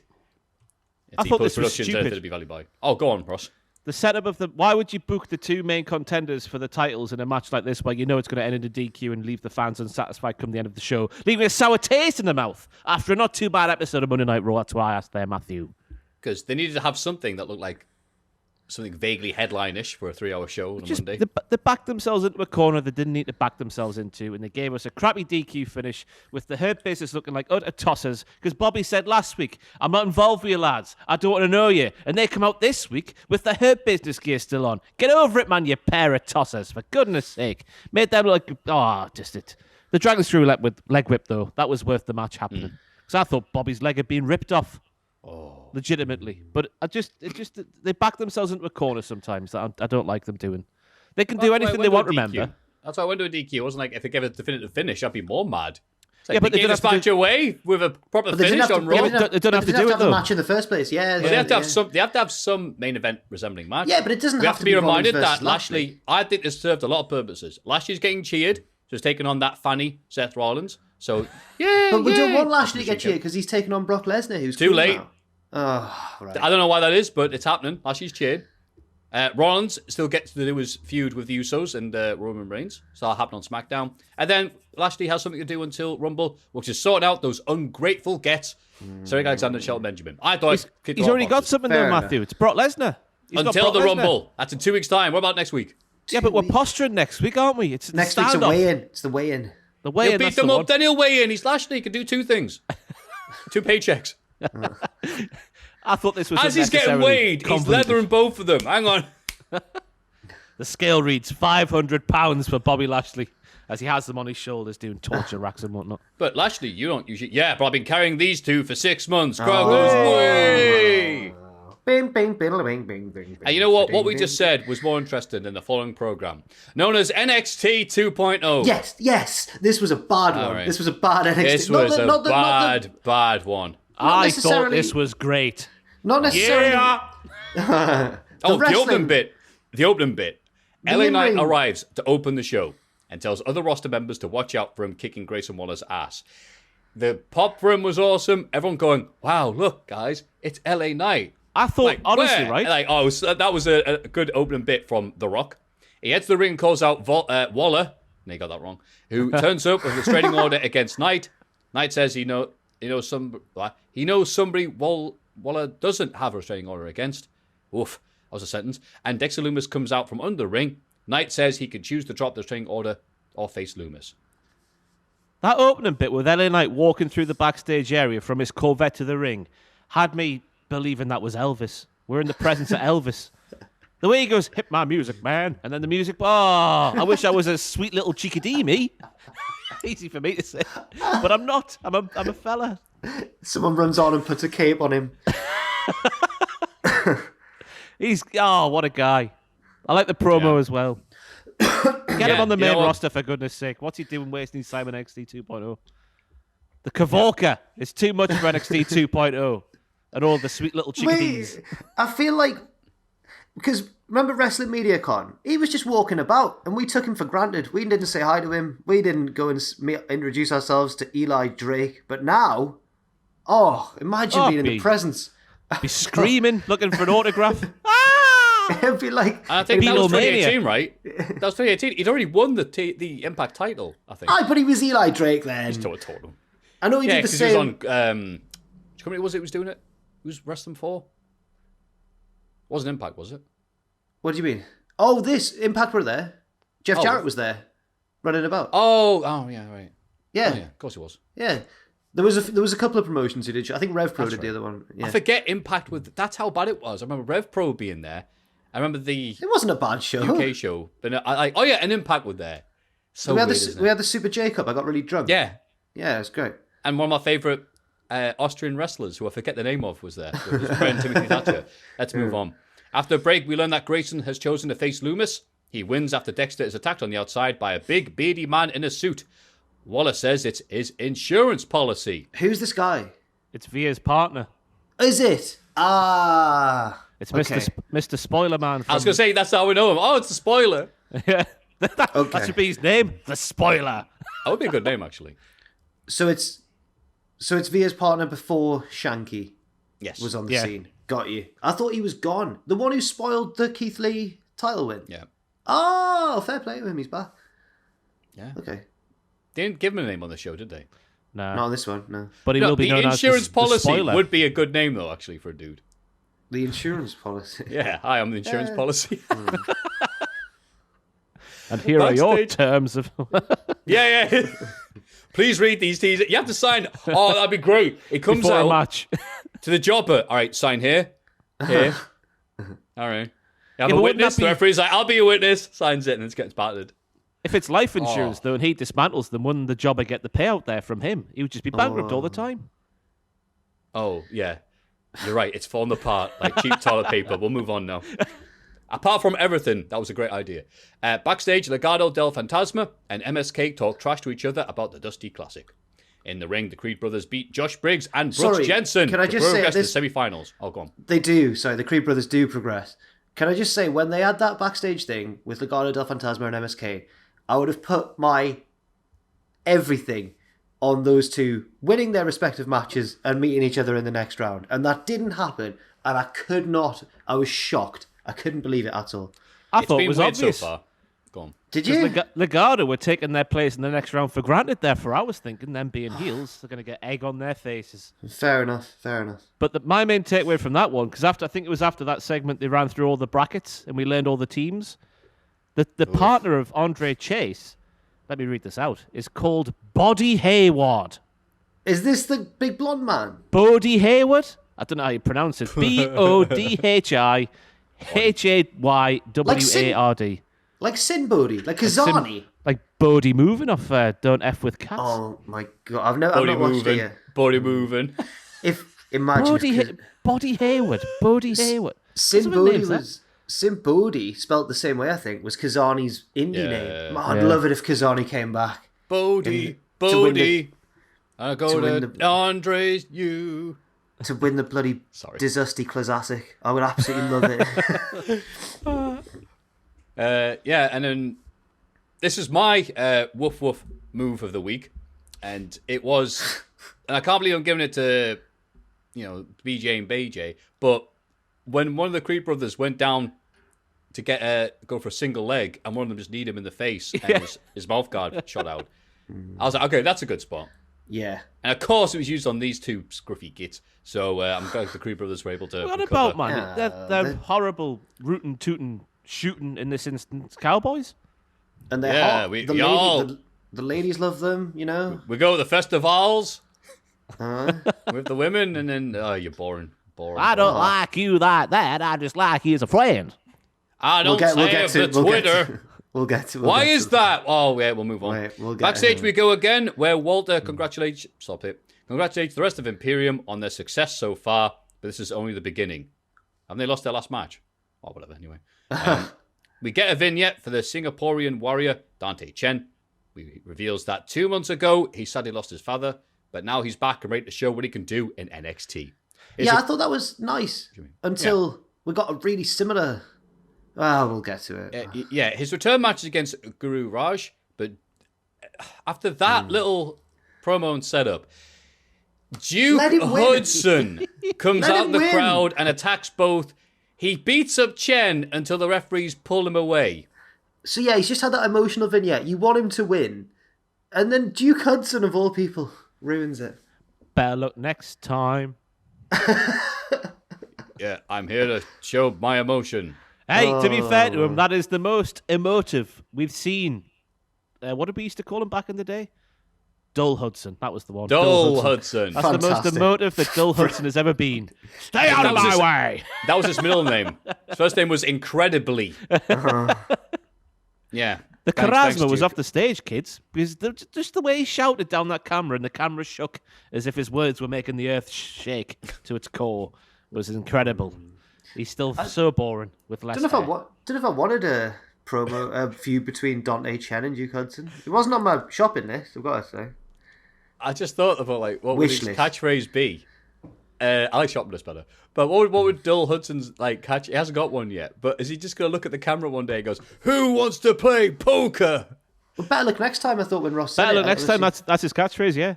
Oh, is it? I just thought it was something. Oh, God, do you remember those promos? But when he was in Dull's poker room, and he would end the segments by going, "Better luck next time." Yeah, but then he lost a bunch, so he didn't get to say it. That's what I meant. Because back in the day, I was like, this man could never ever lose a wrestling match because he'll never be able to use his wonderful catchphrase. Yeah. But he did. Oh well. Yeah, thanks, Dull. Backstage, Joe Gacy tells Harland he's not angry that he didn't get the Dusty Classic. He's just disappointed. Oh, that's worse than being angry. Odyssey Jones arrives and says they're full of crap, but Gacy just wishes him well in recovering from his injury and holds the door open for him. Later, Harland attacks Jones in the trainer's room. Yeah, that's not very Joe Gacy of you. We're going to get a big lads, big match. Big meaty men slapping me. Yep. Good. Ready for it. I guess so. Lay it on thick, lads. I'm here for it. It's time. Wonderful. Santos Escobar and Electro Lopez confront Bron Breakker backstage, but he wants to fight right now. Escobar isn't keen and leaves him alone. For now. They call that foreshadowing. Yeah. And then Tony D'Angelo heads the ring for Pete Dunne's funeral. Oh. I didn't realise that he was that badly hurt from that one shot. But apparently he's not even that here was today. A crowbar, Maffew. Yeah, but did they they didn't really emphasise that he's done. Like Freddie Flintoff it was, 2009 at the pump, straight. It's away to the beaches. Swung like there was no tomorrow. No wonder he's not there anymore. Yeah. He announces that he's moving on to bigger and better things, and he has his eye on the North American Championship. Carmelo and Trick Williams, that makes it sound like they're both called Williams, sorry. Carmelo Hayes interrupts with Trick Williams, and thank God, because they're the two best things on the show. They're annoyed because they thought Tony was their ally. Tony says he's got his own boys. This bit was class. I was going to say, Tony says he's seen Tony's boys, and they all look like Vic Joseph. Yeah. Now, I think I made a note. Did you get a note of some of the names that he said? No. Because I only made a note of one of them, because I didn't want to rewind and waste my time. Ooh. One of the names for one of his boys was Betty the Groin. That's a quote. Cameron Grimes interrupts and claims that he should get a title shot first. Hayes sets up a number one contenders match between the two. Tony tries to attack Grimes, who smashes Pete Dunne's funeral portrait over his head. Womp womp. A nice touch there that Pete Dunne's funeral portrait was shrugging. Yeah. Yes. Yeah, that's his natural pose, isn't it? Yeah. I just... Why do this? Why have they done this to Pete Dunne? Killed him. Yeah. What did he do? What did he ever do wrong? Who's the babyface out of Pete Dunne and Tony? Pete Dunne. Interesting. Is it? I don't know who it is at all. That's a good question, actually. Yeah. In theory, it's Pete Dunne, but in the cauldron that is the NXT arena, is it Popular Tony? Yeah. Remember the days of when Tony might have murdered Mark? And everyone was Yeah. like, "Way, Mark's dead." What happened to Lashing Out? We haven't seen her for a bit. No, stop it, Jack. Don't tempt the gods. Lashing Out Don't with you Lash Legend. slander Lashing Out with Lash Legend and her cult. It's really awkward for me to go fast forward every time it shows up. But yeah, is this the first time that the face has done a funeral segment? He's not the face. He is. This is the crowd cheering him. He can't be the face. It's never in wrestling history. He's the good guy. Come on, he's dead, and the crowd have gone, "Yay!" He's just a popular heel like Sandow. At least he had the coffin lid closed. That was respectful. Good for him. Yeah, closed casket. As you say, That's what I would have wanted. the listing of the boys' names, that was the highlight of this segment. I think Trick Williams needs to leave Carmelo. I think that segment proved that Trick just isn't needed when Carmelo's about, which is harsh to say. Harsh but fair there from Pro Evolution Soccer back in the day. I like what Trick brings. Yeah. It just goes, yeah, at the end of a sentence. No, he does it. No, that's not true at all. You. Go watch this segment. That's all he does. Yeah. He's alliterate? No, it's alliteration. No, damn it. What's a word for when you use full stops and comma? Punctuation. Punctuation, like alliteration. Just slightly. Move on, Maffew. You've ruined your point. Briggs and Jensen are sad about their loss in the locker room. Kaden Carter and Casey Catanzaro arrive to cheer them up and say they're going for drinks. Wendy Chu appears atop the lockers and says, "Hey, Kaden, Brooks likes you." And he gets all shy. The girls walk off. As do I, as I go make myself a sandwich. Watch the rest of the show. Your thoughts there, Jack? I don't know. Painful memories of school. I was going to suppose. say, it's relatable content from when you were like 12. Yeah. Yeah, but the people watching the show can't remember their 12s. The core audience is 70s. They were born in the 12s. 12. The 12 The 10s, but not the one. 10s. I thought they called them back in the day. The 1910s. I I don't know what I think. No.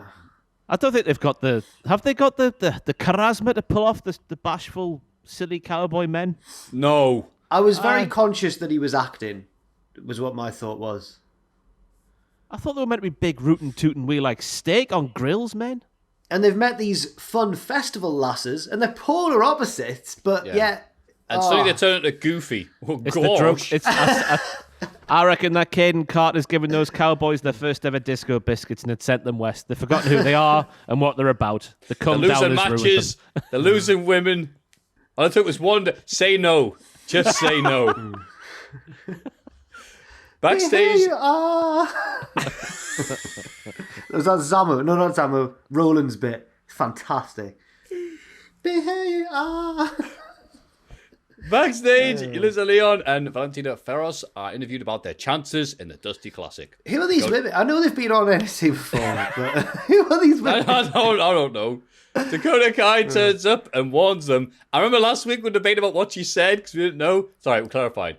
Success ends friendships. Okay. They're like, no, it doesn't. She's just shot down completely. She challenges Yulissa to a match and beats her later on in the night. She goes after Valentina too, but Yulissa saves her pal. Okay. The finish came out of nowhere. I saw Dakota taking a right good beating during this matchup, and I was thinking, where the hell's her career going? Because these two lasses, as far as we've seen so far, have just been jobbing out everywhere, haven't they? Just been losing all these matches. And then, Yulissa was beating her up for a long time, and then literally one move, and then Dakota won. I don't know what this new Dakota Kai is the point I'm making. She's the same as the old Dakota Kai, but she goes... Yeah. I want the old Dakota Kai. Yeah. I forget that there's only like 3 or 4 different character types for women in WWE. And now Dakota Kai has moved on to she's crazy and evil. That we What are the 4 types, right? Vain. Alright. Like Carmella. Vain, I'm so hot. Yeah. God, I'm crap. No, there's no... Wait, naive. A bunch of them. Vain, naive, Well, they crazy. got naive. Crazy.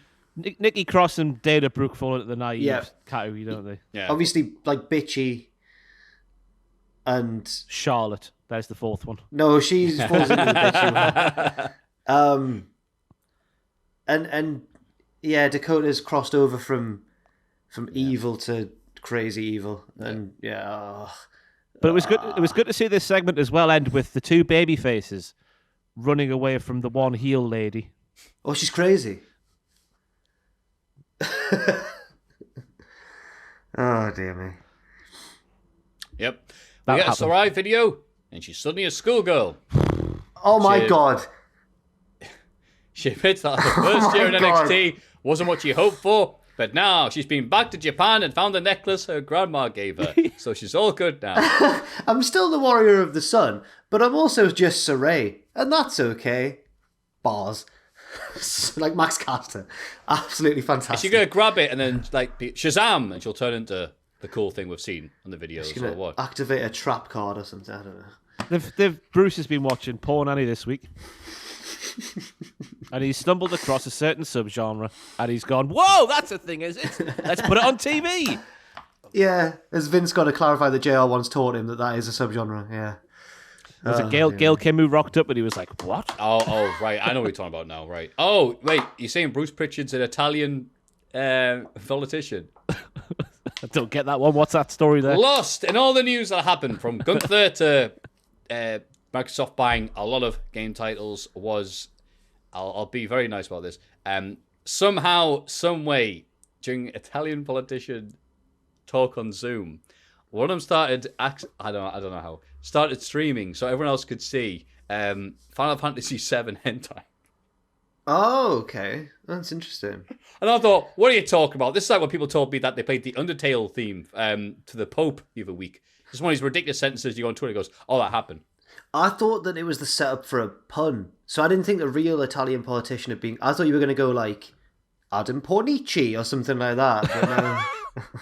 I'm trying to think Why did I do that? You know what? I'll leave your horrible impressions to yourself. It wasn't an impression. People show up. People like your impressions. Sarai's grandparent Moving must have been a teacher, though. Is that what we learned here? Where's that? But why she dress? Why she dress like a schoolgirl? Where's that tie-in? What's that got to do with the? Oh, Are you actually looking for the plot? Hang on, this is ridiculous. Doesn't make yes, any I am, sense. Maffew, because this is still a wrestling show, right? This isn't just I don't know. two old fellas just throwing things at a board and then, we'll just do that. This is logical storytelling, That's said sequential in its nature. It's because she's Japanese, isn't it? That's the only reason. It is, and yeah. I hope next week she goes back to how she was. We don't ever speak of it again. I saw people on Twitter commenting on how this kind of got lost because of all the Gunther stuff. So, like, you've introduced two racially insensitive gimmicks in 1 week, but one of them got buried because of the other one, so they're doing all right. Yeah. Oh. Malik Blade and Idris Enough, a.k.a. I The think Jobbers. is it Enofe? I'm not sure how to pronounce it. Enofe, I'm Maybe not Idris sure. Enofe. Yeah. Well, I think it's that's the Enofe. wrong person about pronouncing names. Oh. And face Wild and Mendoza, the Dusty Classic. Malik and Idris win. That's right. After Santos Escobar is ejected from ringside and Bron Breakker carries him off. The Bron Breakker distraction. How smooth Should've was known. that when he caught him, though, on his shoulder? You wouldn't It think was. a fully grown man. It was incredible. It was. Incroyable. So the Jobbers are 2-0 in the Dusty Classic. They're going to the final, aren't they? They're going to win it. They are the Wigan Athletic of the modern day. They will topple Manchester City in the final. Dave Whelan's in the NXT crowd crying. Dave Whelan broke his leg in NXT back in in the 1957. original Dusty Classic. Dusty Rhodes broke Dave Whelan's leg. The Dave Whelan Classic. Anyway, Volta faces Roddy Strong in the main event and wins. It's a great match. Oh, none of you care, do you? Yeah, it's a great match. It is a, The no, it winner is a of great the match. match is Walter. 9. The winner of this match is Gunther. Yeah, they were talking about this enough. Imperium attacks Strong, drawing out the Creed brothers for a big show closing brawl. Looking forward to that. Do a 6-man tag. This was That'll another be great. example, I thought, lads, of NXT 2.0 not knowing its own identity. Because this was so NXT 1.0 up until Gunther Gate happened that I was thinking, what am I watching here? You still don't know what you are, do you? You're trying to change, but you can't. You can't pull yourself away from NXT 1.0 properly, can you? Can you? What if they, Surely but surely, what if all they the do sub the- 6 footers will get phased out. No, that's what I was saying, sorry.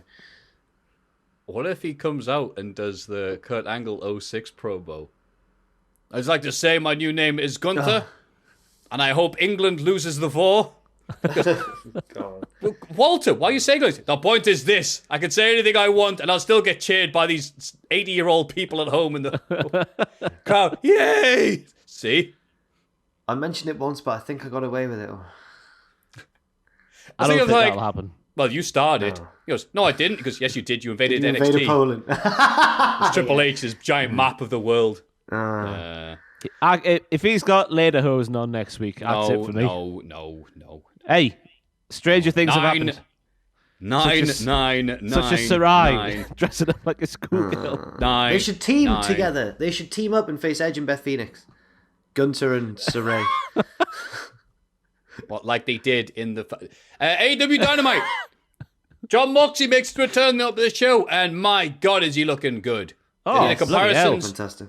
You look like the guy from InfoWars last time we saw him, and now he looks like John Moxley again. It's fantastic. Looked like at least, maybe not 10, but like 5 or 6 years younger. He looked younger, definitely. Yeah, looks great. happy for him. Happy to recover. Comes in through the crowd, slapping signs out the way, and then as soon as he gets in there, I almost thought, like, hang on, have they deliberately set this up to have some guy doing it? But I thought, no, some people are just dicks. Yeah. A heckler who says something, not going to repeat it, and then I'm not going to repeat what Moxie said afterwards, but he says, yeah, get him out. Imagine that, man. His first segment on this big new channel, like the mother, is it the mothership they keep calling it? And his first sentence has got a massive S and a massive F in it. Yeah. I don't blame him though. Oh no, definitely not. And he dealt with it he actually, even though he swore, he was like really composed about it as well, and it just got a huge cheer. It was very witty. It was good. Yeah. And in his promo afterwards, he tells about a dream he had where a black cloud was hanging over his head. He says that the cloud told him he didn't deserve any of the good things in his life. He admits that he has a lot of scars, but nobody gets through life unscathed, and those scars are what define us. He says that he doesn't run from his demons, and I feels free. He says he's going to take us on a ride in 2022, and that he's thirsty. But now the only thing he does is drink blood. Yeah. Like Machine Gun Kelly. So it was a class promo. Oh. Goosebumps. Yeah, but Sarai's like a schoolgirl now. Oh, God's sake. He then said his new name. No, this was he knocked it out of the park, didn't he? Just both in terms of delivery and what he was saying. Very powerful promo. Yeah. Backstage, MJF is chatting with birthday boy Wardlow. Hi, birthday pal. And apologises for losing his temper last week, but he does have to dock Wardlow's pay for losing. He says that later tonight, Sean Spears will show the whole world and Wardlow how to get the job done by beating CM Punk. Nice little segment here, but all I thought was, God, these two men's tans. Same colour as what's it. I can't wait until... Are you alright? Who? I thought one of you went, oh. I was going to start speaking, then you did. Sorry. Well, I was just sorry. Just go for it. Go for it, I was just going to say... I was just going to say that MJF is playing this like perfectly, and I just can't wait for Wardo to beat him up. Go on, Ross. Yeah, that's pretty much what I was going to say. I was gonna, how long are they going to do it? How long is this going to go on for? Do you reckon it'll go on for like as long as Hangman did? What's the pay-per-view end of the year? My mind's gone blank here. Full Gear. Full Gear. Do you reckon it'll happen then? The big crescendo. Maybe the one before All Out. I don't know. Really, could be any time. I think the next one after the one they're currently doing. We'll see.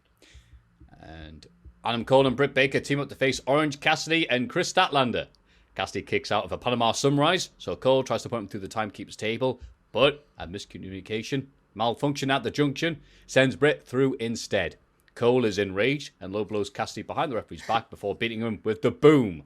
I said on the news I did today at the time of recording anyway, that Cole's face, before the camera panned back to him in the ring, I knew what his angry face was going to be, because I've seen him do it when he loses like an Uno match. Like he just kind of, his eyebrows really furrow. Hello, guys? His eyebrows? What? Yeah, we he are. Like Cole's face when Britt goes through the table, he's like, he does like that face, which he does when he loses a game of Uno in the party. It's just his default angry face. Oh. I thought it doesn't matter. He's got lovely eyebrows. Yeah. I thought he did some really good healing in this matchup, though. But I don't know if that was because he was being good at healing and like he didn't get as loud chants as he normally does and cheers and whatnot. But I don't know if that was because of him or Orange Cassidy. Because this match for me, the magic of Orange Cassidy was regained.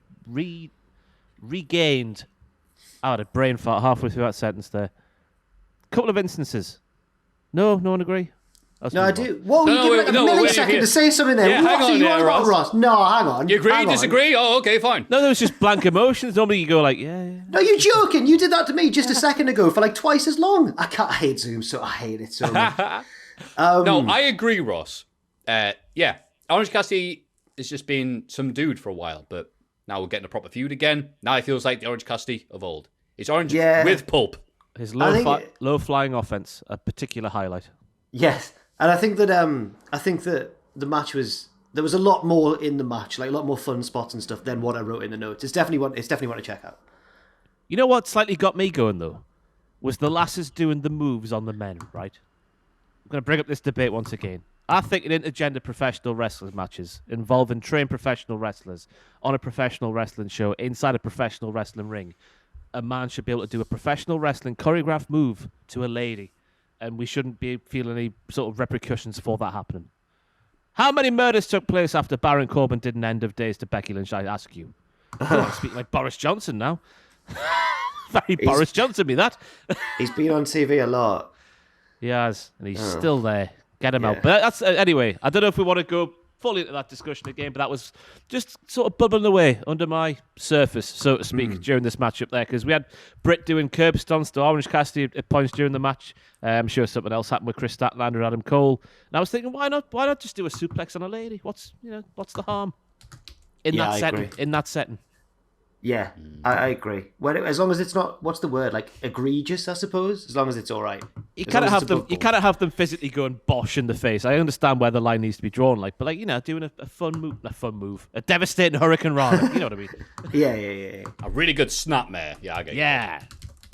Chris Jericho starts to cut a promo saying he doesn't care about Eddie Kingston, but Sandro Ortiz, his fellow colleagues, cut him off, saying, we do care about Eddie, and that maybe he had a point about Jericho holding them back. They walk off, leaving a confused Jericho on his own. If this is what they're doing instead, because Eddie Kingston is injured, fantastic. I completely agree with the storyline. Yeah. They need to be as far away from this daft get as possible. I see Jericho, who's back. Episode was in DC, was it? Oh. His wife knows that place well, doesn't she? Just let that go blank and you can make your own jokes. And also Jericho has the GFY shirt, which, wow, it's... You know what that means? What does it mean, Ross? It means go fudge yourself. Oh. Is it a wider reference to something that I'm missing here? Just means go F yourself, doesn't it? Yeah. No, it's nothing that deep. Oh, right. That's it. What do you guys think? What do you think, Jack? You know LAX. Proud and Powerful. Yeah, good team. I just agree with what you said, basically. Like, I'd like to see them have a spotlight on them again. And I think the best way to do that is to distance them from Jericho for a bit. So, I don't really have anything to add there. I just agree. That's bye bye, his empire is crumbling down, and I'm all here for it. Sammy's pied him off, away doing his own thing. Now these two in the process of pieing him off, then it'll just be Jake left. Yeah. What will Jake do? Probably stand there looking gormless. Yeah. Go to Bellator and make money. CM Punk instantly beats Sean Spears with the go to sleep. MJF tries to blindside Punk afterwards, but gets caught and runs away. They gave a little video package for Sean Spears. He's the chairman, he's this, he's the daddy, he's the chips, he's everything. And he was all set up so perfectly for a really quick squash here. Yep, did everything they needed to do. Still liking this feud. What say you, Ross? I just need to echo what I said earlier. I just feel sorry for Andrew Everett, who is the guy who lost to Sean Spears in just about the same amount of time as Punk beat Spears. Cassie Lee wasn't happy about it either on the Twitter machine, saying this is bull poo. Poo emojis. 4 of them, I believe. Oh, that's a severe one. That's a lot of poo. That's what I did out there. I blocked the toilet today, Jack. Thanks for updating me in the office. I just thought, just you in, I'm assuming. Yeah, it's just me here, yeah. That's why I'm out here speaking. But block the toilet. You can't blame anybody else. It's shocking. No. Well, it's happened a fair few times, hasn't it? I've definitely blocked it before in the past. But when you're in on your own, then... it's not as... You didn't need to tell us. It could have been your secret forever. Oh, no, as John Moxley said at the start of AEW, there's nothing better than bearing your soul in front of the world. I am who I am, and I blocked the office toilet today and rectified my own error by filling the bowl with fairy liquid and some boiling hot water, which slides it all away. Works Did it every take time. Did it take a Very long liquid in time? the toilet. Well, aye, slides it all the way, Maffew. I've never heard of that Water, before. Very liquid. The thing is, apparently that doesn't work as well if it's toilet paper that's causing the blockage, which is what, when I blocked it, that was my... I don't know what to do in that situation. Oh, my goodness. What else do you think was blocking it? Fecal matter. Don't answer that. Oh. Goodness me. That's never happened before. Yeah, it was toilet paper that was blocking it, and it went Yeah, away. yeah. What? It took me so long that time. I couldn't believe Do people how long block it the took. toilet with the fecal matter? I don't know. I don't know. Whoa. Is it always toilet paper? Okay. It's always toilet paper with me, yeah, when you put a bit too much in and Yeah. underestimate the power of the flush.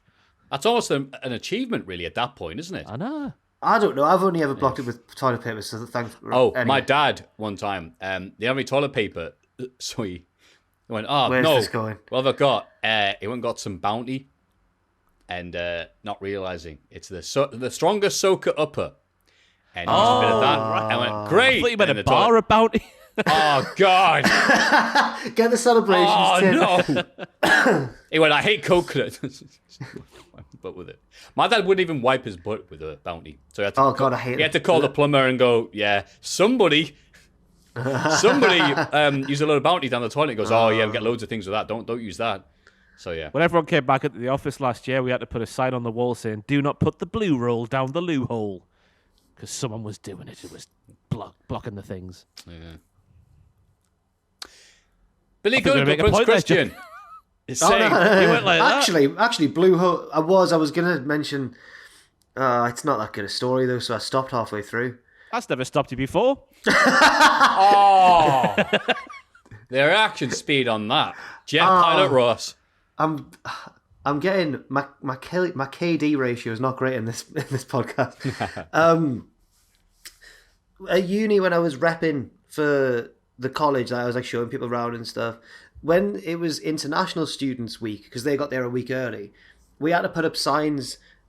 I'm not sure which culture it was for, but we had to put up signs saying, "Please don't put your used toilet roll in the bin. Please flush it down the toilet instead." And I was like, "Wow, I didn't know that this was the way things were done elsewhere in the world." So that was just my. It wasn't that good a story. Devastated with that. People in Japan put their loo roll in the bin. Really? Is it just Japan or is it elsewhere? I didn't notice it in Japan. I wasn't aware of Oh, that. I thought it was a thing in Japan. Maybe it was China. Oh, dear. Because I've heard it mentioned for an East Asian country. I just couldn't remember which one it was. But I don't think it was Japan. I don't know. Could That's be. awesome. Before we keep offending people, let's move on. Yeah. Billy Oh, Gunn God. confronts Christian, saying that his sons deserve a title shot against Jurassic Express. Christian admits that Austin and Colton clearly have been Billy's genes, but Billy could never make a statement. Billy's jeans. I can't believe I put that. They're not my lover. Not my lover. When the lights were brightest, the Gunn Oh, boys... big news. WWE have abandoned their Gunther Stark trademark. Oh, good. Oh, wait, so we can use that name. It's ours, finally! At least people going, oh, why are you overreacting? What's all that about? At least, the overreaction has maybe prompted them into doing that. That's why people are overreacting. Yeah. Why overreact? Who said... Oh, I know who said that. Ryan Satan used those words, didn't he? No. Did he? Yes, I don't he did. follow him. Everyone stop overreacting. That's going to work. Go up to the bullies and go, lads, stop picking on us.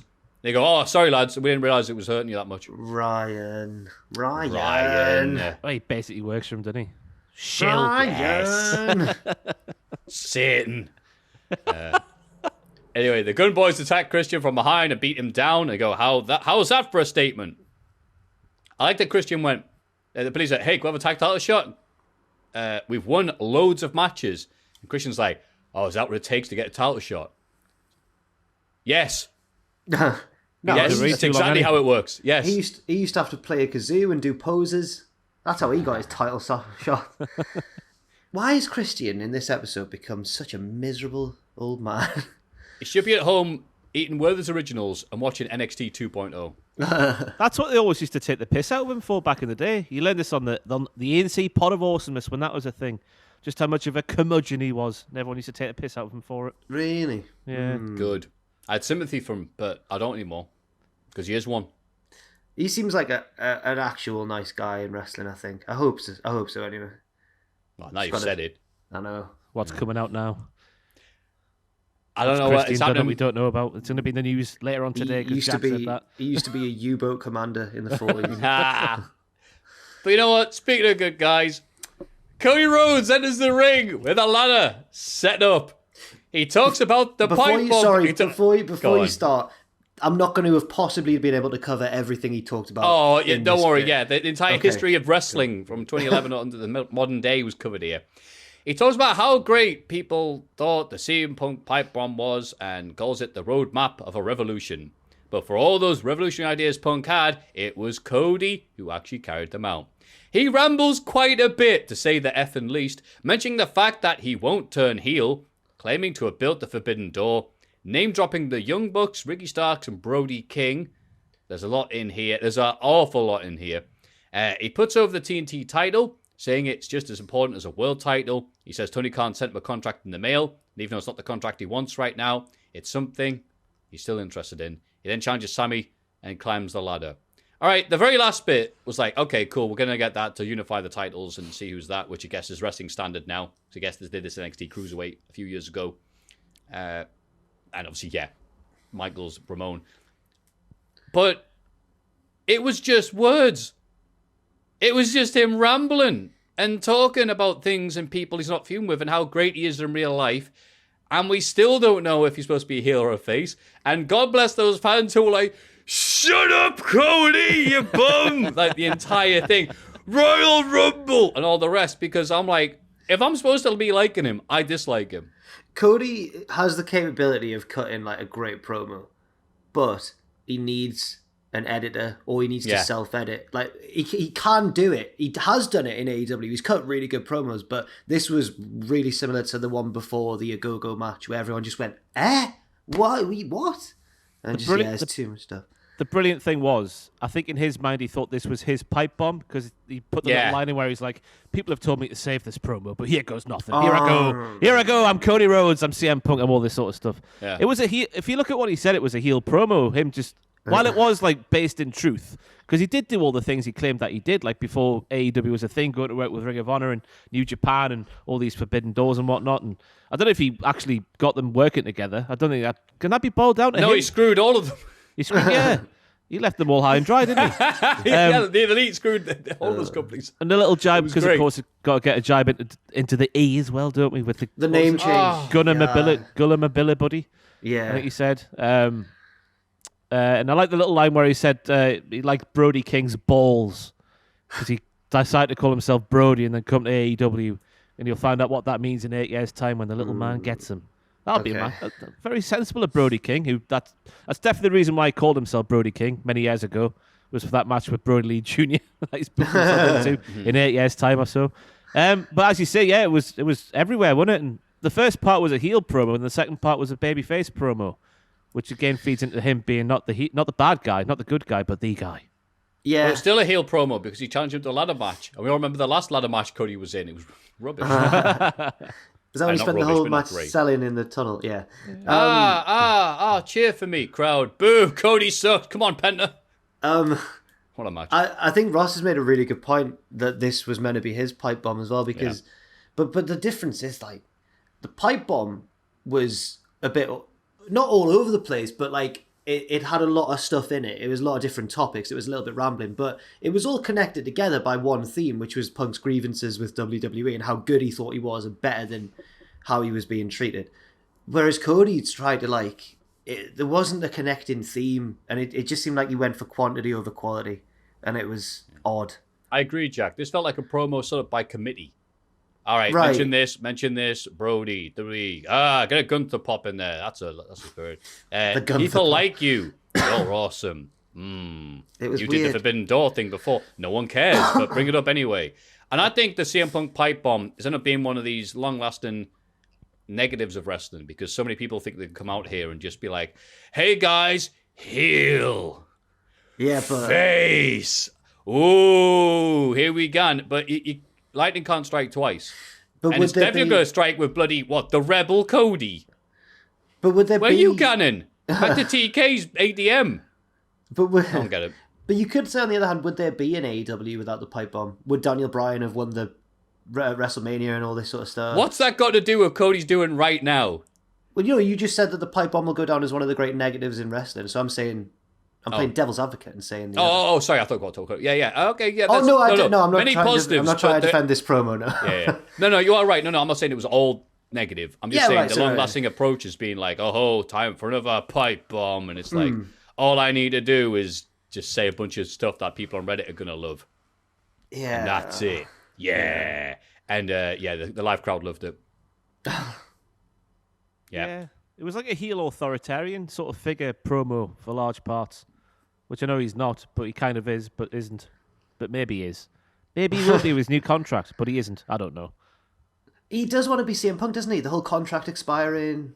And one time, Jack didn't get up off his chair backstage. Oh my God. I'm going to face this dude in a ladder match next week.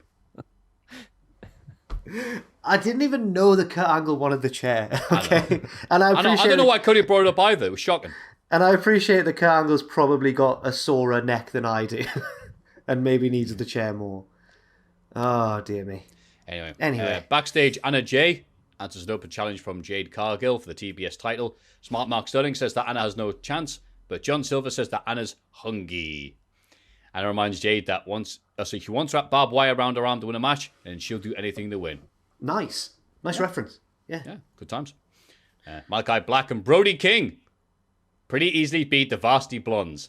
After match, the celebration is interrupted by a video from Pac on the Tron. Before going to that, God, they look good in this match. Oh, yes. That awesome theme's entrance. A slapper. That theme's a slapper. That's what the kids say, is it? It slaps. Slaps. It's not a slapper. It's a bop. It's a bop. Gets around a bit. It's a slapper. Oh, no. And they did the old Sumerian Death Squad. Tag team finish. They looked great, but they weren't my favourite person in this segment, Maffew. Oh, who was your favourite person in the segment? That was Geordie Pack. Oh, that's good, because he shows up on the Titantron. There's a lovely promo that goes around a bit, but it has a cohesive theme. Just saying, Cody. Saying that Malachi is self-obsessed and power-hungry, just like everyone else in AEW. Pac claims to be out of reach and incorruptible, and promises to make a martyr out of Black.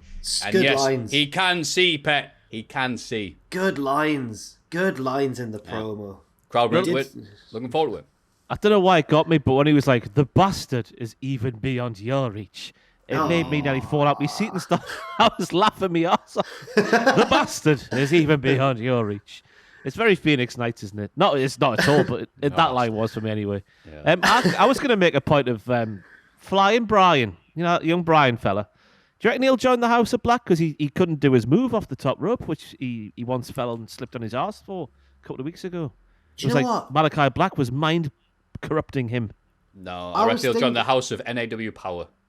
I was thinking, power. NAW. To say a bit wrong. No power. Carry on, Jack. Go on, talk with me, please. I was thinking about this role as like an underling or like a disciple in the House of Black, but I thought it would be for Buddy Matthews, because they've always been intertwined a bit, him and Malachi. But Ross's probably does make sense because of the falling off the top rope thing. Excuse me. Ooh, the top rope thing. Yeah. Oh, I like that just giving him the gimmick of he's rubbish. Because he is. Not as good as his dad was, I'm afraid. No. He's got time. I feel I'm being harsh. He's got time. He'll be out the door soon. No, he's got time. He's got time. Nah, he's rubbish. He's not. Jake Roberts. He's not rubbish. Brian Pillman Jr. is not rubbish. He's not rubbish. He's not rubbish.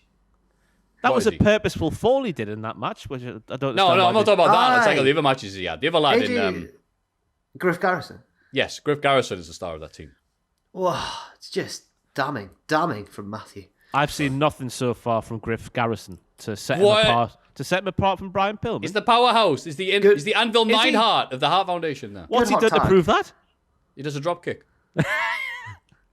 Need I say more, Ross? Wait, is the all Anvil I can see with Griff Garrison is long legs and lovely hair, right? Yeah, that's all you need. He looks like a big jungle boy. Yes, but wait, that's all you need in wrestling. He's the Anvil, which means that Brian's the Bret Hart of the tag team. No, you're thinking of a different Heart Foundation. Sorry, right, yeah. It's got awful metaphor, Jack. Awful. Jake Roberts cuts a promo alongside Lance Archer and Dan Lambert. saying that it's time for Hangman Page to bite the dust. Rocky Romero and Trent... Oh, sorry, I thought it was one. This is the second bit, sorry. Yeah, it is. Yeah. Rocky Romero and Trent Beretta are backstage and tell Brandon Cutler that they've already beaten the Young Bucks to the IWGP tag titles in New Japan.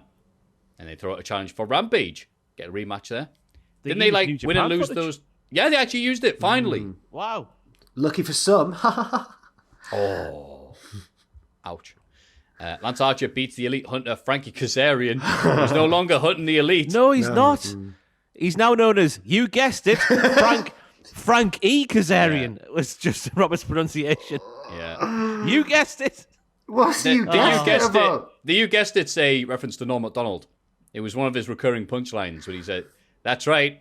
I know, like, Yugoslavia have been invaded by, that's right, you guessed it, Frank Stallone. But why? So that's why he's just kept it, and he got rid of the Elite Hunter because that was going nowhere. So Frankie didn't manage to fulfill his destiny and hunt the Elite, sadly. That was an old-time gimmick, that was. I don't care what anyone says. The bounty hunter who couldn't find his what's the right terminology there? His bounty. Prey. His bounty, yeah, his prey. His co-workers. Even though he worked with them, yeah, it's just a fantastic gimmick. Yeah. And after match, Dan Lambert says Hangman had a sheltered childhood and drank sparkling water rather than water out of a hose like a real cowboy. That's what we did in Morbith. Take that, you sparkling water. That's right. Oh no, wait, not the. No. I love the fact that was a sign of like his sheltered up. Right. Archer's about to choke Sam Kazarian onto a chair, but Hangman saves the day. They brawl and Hangman gets the better of Archer. A weird match to see on Dynamite because Lance needed something to warm himself up with, but so was Frankie K. So it was kind of just okay. But Archer was good here. He had one or two little nice moments where he went like, "Oh yeah, want me to chop him? Yeah, want me to chop him? Yeah." "Oh, I'm not," and then just left them hanging. Yeah, it went on for a while, didn't it? This match. It did. It was an advert break match. We're building up Lance Archer again to take on the world champion. Him starting on a small girl was another highlight. Basically, all of his highlights. That was the other bit as well. Basically, all of his highlights were all stuff that didn't involve the Elite Hunter, which is strange. Oh. Considering the Elite Hunter was half of that matchup. Of all the people we ridicule consistently for their gimmicks, Frankie Kazarian's the one I feel worst about because I think he's class in the ring. It's so sad. Never mind. Yeah. Dante Martin tells Matt Sydal and Lee Moriarty that he has their back against Team Taz and that they return the sentiment. Elsewhere, not meanwhile, Ricky Starks and Powerhouse Hobbs warn Dante to watch his back. Someone conspicuous by his absence to this bit, Leo Rush. Yes. Is he gone? I don't know, but he called out the boss. Oh, they worked it out, didn't he? I forgot. Oh, they worked it out, didn't they? They had a meeting. He said, "Oh, did they? Okay." Yeah, they worked it out. He's not on TV anymore. Oof. Anyway, meanwhile, Layla Hirsch argues with Chris Statlander and Red Velvet backstage before attacking both of them and finally turning a heel. It's like the Hangman arc. It's the most developed storyline we've seen in all of AEW. It's so subtle, many people didn't even notice it. Sorry to everyone involved once again. It's okay, we forgive you. There's only about 11,000 things to watch in every week. Assorted stuff before the main event. Serena Deeb beats Sky Blue. It was an alright match with a beautiful finish. I honestly, right, when the graphic popped up, I thought it was Cora Jade. I thought the forbidden door was open. For God's sake. Sky Blue's the backwards hat on and everything. Sky Blue's not nearly emo enough to be my type. No. Oh, dear me. Ethan Page challenges John Moxley for Rampage. Sure, why not? Matt Hardy announces that the HFO are merging with Andrade, and that Andrade will be president of the new group called the AHFO. So you've got... And he's got 51% ownership, Matt Hardy. So he still has control of Private Party, and so Andrade must have Butcher and the Blade? Butcher and the Blade. And the Bunny? And the Bunny. Is that what it was? Because they didn't really express it very well at the end, because this went, I've got Private Party and you've got Stocks. I appreciate that AEW try and sprinkle in little things just to make their booking not arbitrary. So like when MJF hired the services of the Butcher and the Blade, they had that lovely little scene where he went into their like weird lair and like it was all awkward and creepy. And I appreciate that, but sometimes it's quite clunky, isn't it? Like this was to explain the alignment or the realignment of the heels in that sort of area of the card. But they want to get away from Matt Hardy's antics. It's probably for the best. Yeah, sure, why not? And then I do like, though, Andrade's like, that's right, we're going to take on Sting and that little guy that Sting hires. Like, oh, he means Darby Allin, right? Because he can't understand why anyone would hang around Sting willingly, that he must be paid to do so. It was great last week, though. Like, what did he say last week? He was like, who's that child who works for Sting? Yeah, you're the child. Oh, good times. And then the main event, speaking of which, the Acclaimed attacked Darby Allin. Before the tag match against Darby and Sting, they put a chair around his neck and throw him in the ring post, which is just like him taking an Irish whip at this point. Sting competes on his own and fights bravely, because he's Sting. Including one point, he gets, I think, Max Caster in the Scorpion Deathlock, and then Bowers, leader of North Wrestling, is attacking him, and Sting just goes, "Rrr!" He just keeps on doing it. I love a good Sting no-sell now and then. Oh, you know what? It does make sense. Sting is 3 years away from being able to get 3 bus pass in America, and he's just kicking ass in these matches. Darby dies from the stage in the ringside area to even the odds. The good guys win after Sting leaps from the stage to put Caster through a table, and Caster didn't want none of that. He was halfway off the thing. Oh no, I've changed my mind. I was surprised that Sting's ribcage didn't go through his back. How is he still able to take this impact doing those moves? He was incredible in this match, I thought. Yeah, he was. I would never have expected Sting to carry the bulk of the workload in a match in 2022. Right? It's insane.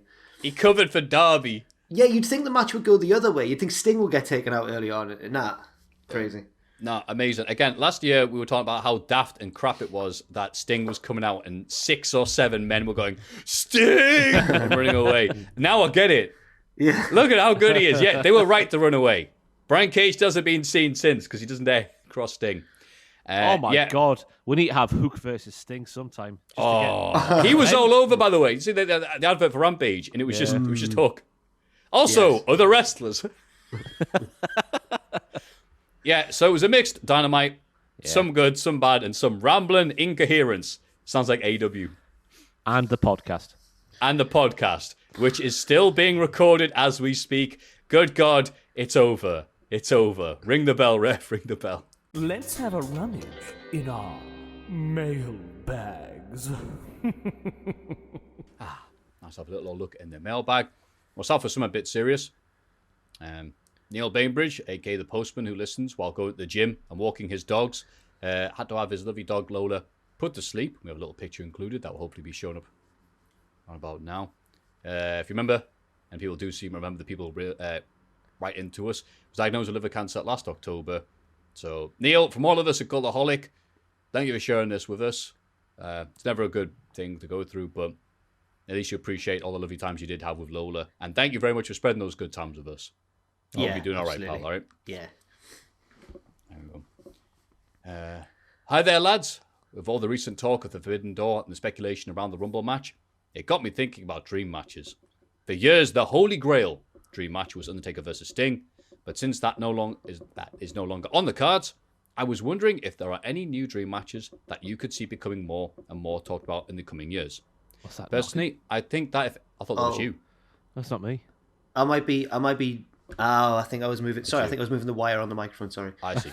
Thank you for saying that. Personally, I think that if AEW continue on their current trajectory, something like Hangman versus Roman could become a huge what-if match. Love the podcast. Keep up the good work. Former Peruvian international Norberto Solano. His real name is Sachin Gush. Thank you, Nobby. I need to say sorry to Sachin because he just ended the email as former Peruvian international Norberto Solano, but I was like, people might think we're just making questions for the podcast. I was like, I'll include his real name just to prove we're not. It's catching on. Obscure I like it though. More obscure footballers, yeah. Dream matches. Come on, that could possibly happen. I think he means ones that could become talked about to the level of Sting Taker. Because I can't see Hangman ever going to WWE and facing Roman. But I can see it becoming I agree with Norberto that it could become like talked about as like, oh, imagine. So I guess try to think. Maffew's going to roll his eyes at this one. I know he is. So brace yourself, Maffew. Get ready. But just because of their little beef on Twitter a couple of years ago, I think there was a beef. I hope there was a beef. I'm sure there was a beef. Omega versus Rollins. Hold my head and my eyes just to make sure. There was I like wasn't there a Rollins? couple of years ago, wasn't there? Just who's the better one? When Rollins was on his babyface run, but putting his foot in it every time he had an interview. Babyface until he spoke. Yeah. Yeah. No. I guess. It's tricky because a lot of the biggest names in AEW obviously came from WWE, but I reckon who's like the MJF of WWE? Because there could be a Miz. Grayson Waller. Miz, Grayson Waller, yeah. Miz versus MJF would be very good. Yeah, I'll pick that one. Yeah, absolutely. I'll go for maybe like a dream match though, because I was going to say like Sammy Guevara versus like Ricochet or someone, or one of the flippy lads, but they probably wrestled in like PWG or something. Maybe, I don't know. I'll say like, you've taken the good ones. Possibly Darby versus someone like Gothic. Who now in WWE apart from Alexa Damian Bliss? Priest. Darby versus Balor. I know that Balor's losing now and stuff, but I'll go for Darby versus the Demon. That's mine. Darby versus the Demon. Okay. Clothesline from Hello Guys. Oh, that's good. I like that one. That's good. I just heard the news about Volta being renamed. Oh, God. Renamed Gunther, and I am actually surprised that WWE is still able to shock and disappoint us. This specifically stings because I saw Volta versus Cara Noir at a WXW show, and me and my dad, who never watched wrestling before, absolutely loved it. After seeing Volta do his Volta things to poor Cara Noir, my dad immediately understood why he is one of the greatest things in wrestling. So, of course, WWE finds a way to ruin it. I remember a podcast episode where Maffew joked about Volta going to WWE. I announced him as Volta from Austria, Germany. And here we are, I guess. So since this actually happened, where's your guys' next worst prediction for wrestling this year? Love everything you guys do and keep up the great work. Greetings from Guntherland, aka Germany, Tim. Dankeschön, Tim. Thank you, Tim. Cheers, Tim. It's got to be something NXT related for me. Would they just get rid of it eventually? NXT. Ooh. Not see that happening. No. They want to know how long the deal is with USA Network? I don't know. Guess that's crucial.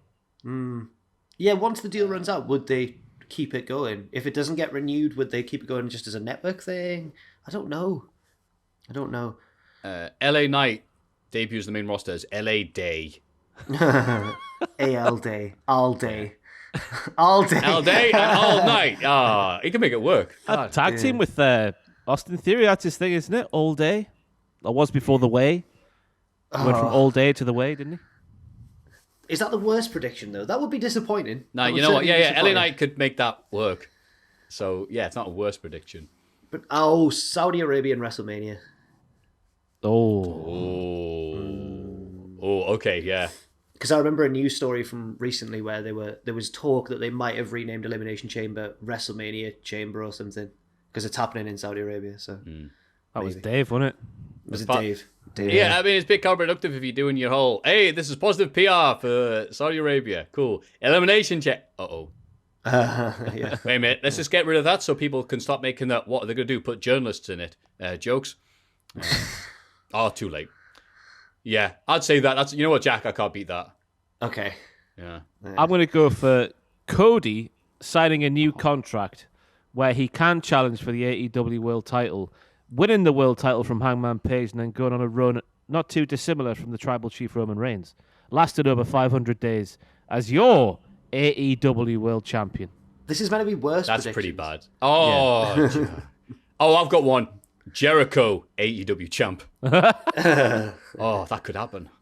I don't like this.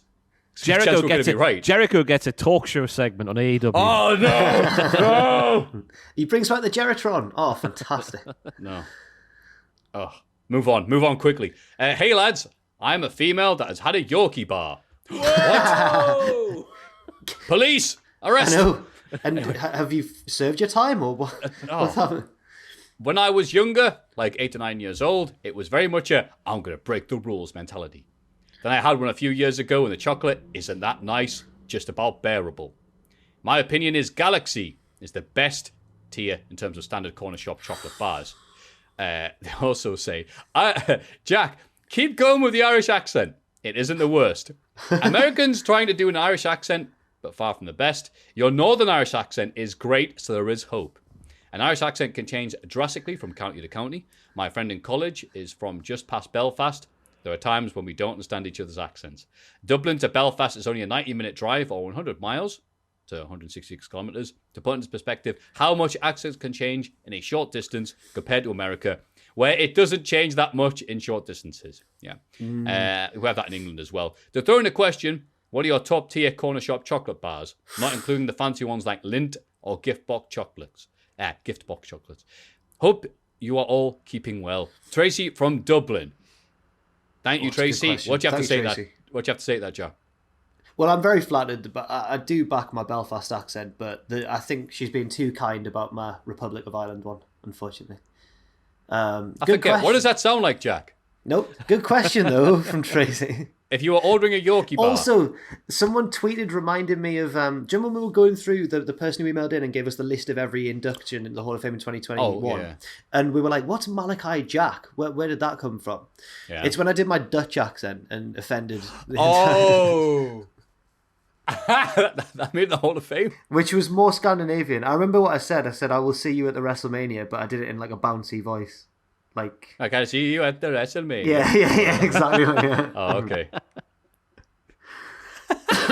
I don't remember that at all, but it definitely that was Malachi Jack, yeah. It sounds like he's moved to Sweden. Yes, I'm going to Sweden. Yeah, okay, great. Corner shop chocolate. So we're talking like the sort that you could get as part of a meal deal, like not the fancy stuff, just your standard. No. Corner shop. Corner shop's like the meal deals. In the tiered I know what thing you mean. Like, next to the till. You always have the tiered. That's it. Yes. Present one of your lists. Look at the tiers. My go-to for years would be a twirl. Love a twirl. To the point where, like, when I worked at Hayes Travel, they had a vending machine in the office, and my choice was always a twirl. So when I left, when I handed my notice in, they got me a big bag of twirls as a present. That was lovely. Yeah, it was really nice. But sometimes I forget that they exist, right? And then when I remember, I'm like, I've got to get myself one. Or a tube of Rolos. Love a Rolo. Sometimes. But what do you think? I make a beeline for an Aero Caramel, me. Ooh, that's an interesting choice. These days. It's a new one. I always used to go for your standard Cadbury's Caramel. Can't go wrong with a Cadbury's Caramel bar. But in recent years, the Aero Caramel. Poof. Good shout. Maffew. When I used to eat chocolate, because I stay away from dairy, because dairy disagrees with me, I would go for the Yorkie fruit and nut. Yorkie by itself, yeah, it's not that good. But the Yorkie fruit and nut bar, God, I'm hungry. That was a meal in unto itself. But you couldn't always get it. So if I couldn't get it, I used to be mad that you couldn't get the normal Kit Kats. Chunky Kit Kats, kill Kit Kats. So I used to not like them on instinct, but I definitely came around to. If they didn't have the Yorkie fruit and nut, I would get the chunky Kit Kat. I think unless my eyes were deceiving me. Now. Last time I went to the Tesco near the office, I'm sure that they've started selling Easter eggs already. That's outrageous. Yeah, I've seen them. Yeah, can confirm. It's outrageous. January at the recording of this podcast. Yeah, what? I was in Home Bargains 2 weeks ago, right? 2 weeks ago, and Easter eggs were in there. Home Bargains. Rubbish, isn't it? I'll say this though, by the way, if you're a non-dairy person like myself, Oreos don't contain dairy. Oh. Do they not? Oh. So that's always a danger. What's I can't eat stuff this. Made from then? And the biscuit? Oh, just sex. I don't know what it is. It's just delicious. Oh. Anyway, yeah, that's my thoughts. That was the closer. Oh, well, thank you very much, Tracy, for doubling everybody else. If you have any other thoughts to do a confectionery or just wrestling, doesn't have to always be that way. Please send them to mailbag@cultaholic.com.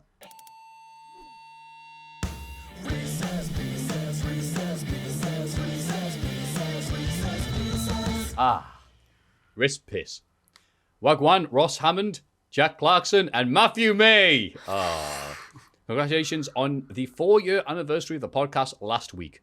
I was watching some wow. Oh, thank you. Wow. crazy.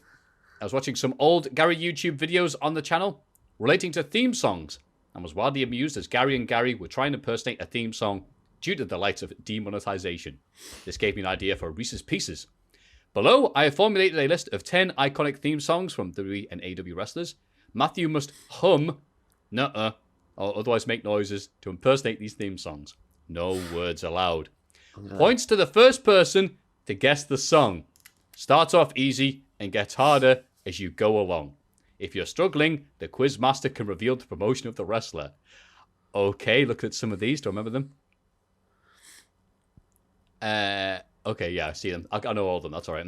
Also, if you were wondering, Maffew is May because of the hair. Ross is Hammond because all the mams love him. And Jack is Clarkson because he's liable to say something in an accent that offends somebody. Okay, yeah. That's your gimmick now, Jack. Yeah. Oh, okay. So I'll start off now. I'll just make noises. Hopefully this will be heard over Zoom. Ahem. Cody Rhodes. Yeah. I had to miss out one of the 7 intros. Should we do noises to signify who's going, or just shout it out? I don't mind you shouting out. Oh, what a reckless quiz. It's 1-0 to Ross. No holds barred. Oh, John John Cena. Cena. Oh, it's close there. I think Jack got in just in the nick of time. Okay, this is hard over 1-0. Zoom to judge. Yeah, I know. Sorry. Tarzan Boy, Jungle Boy. It is. Well done. 2-1 to Ross. Cha-ching. Din, din, bum, bum, bum, bum. Oh, Shane McMahon, is it? Oh, well done. I was actually worried I made it too bad there. Well done, Ross. That's That little ching got me there. Yeah. It's down here. It's Cuddle Muck Sweaty Bollocks. I'll have to accept your answer, though. Whoa. Whoa. Mark Henry. Yeah, well done. 3-2. Dolph Ziggler. Oh, you idiot. Sorry about that. Trying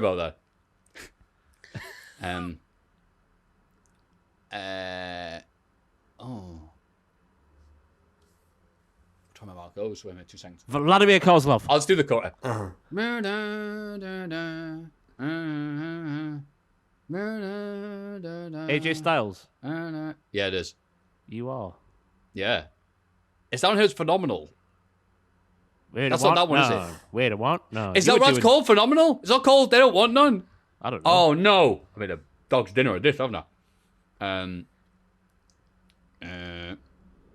MJF. Oh, I think Jack got in there just in the nick of time, which makes it... Ross is winning by like 1 or 2. Yeah. Now it's got a wrestler here. I can't remember which one this is. So, I'll do a version you get. All right, okay. Because I can't hum that at all. How's it actually go? The suspense. I know. The I don't know how drama. it starts. So bad.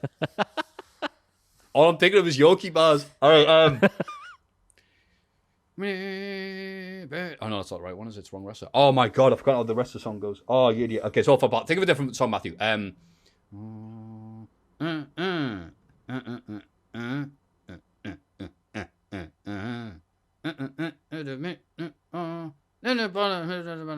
Test.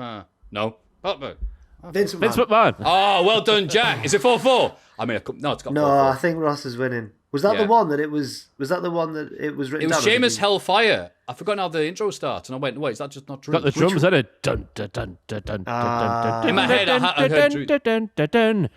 It's just Fantasia. Yeah, it's just...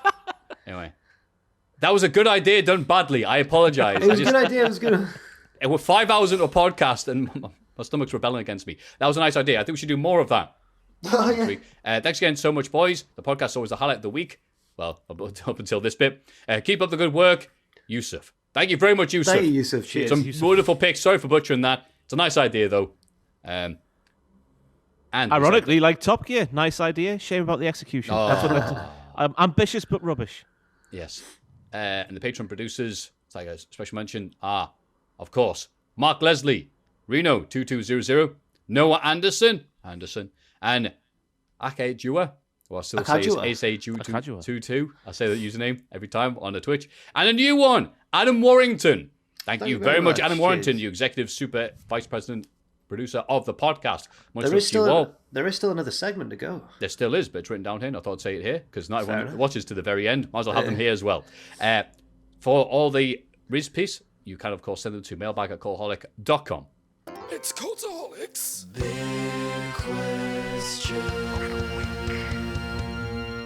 Let's go, baby. Oh.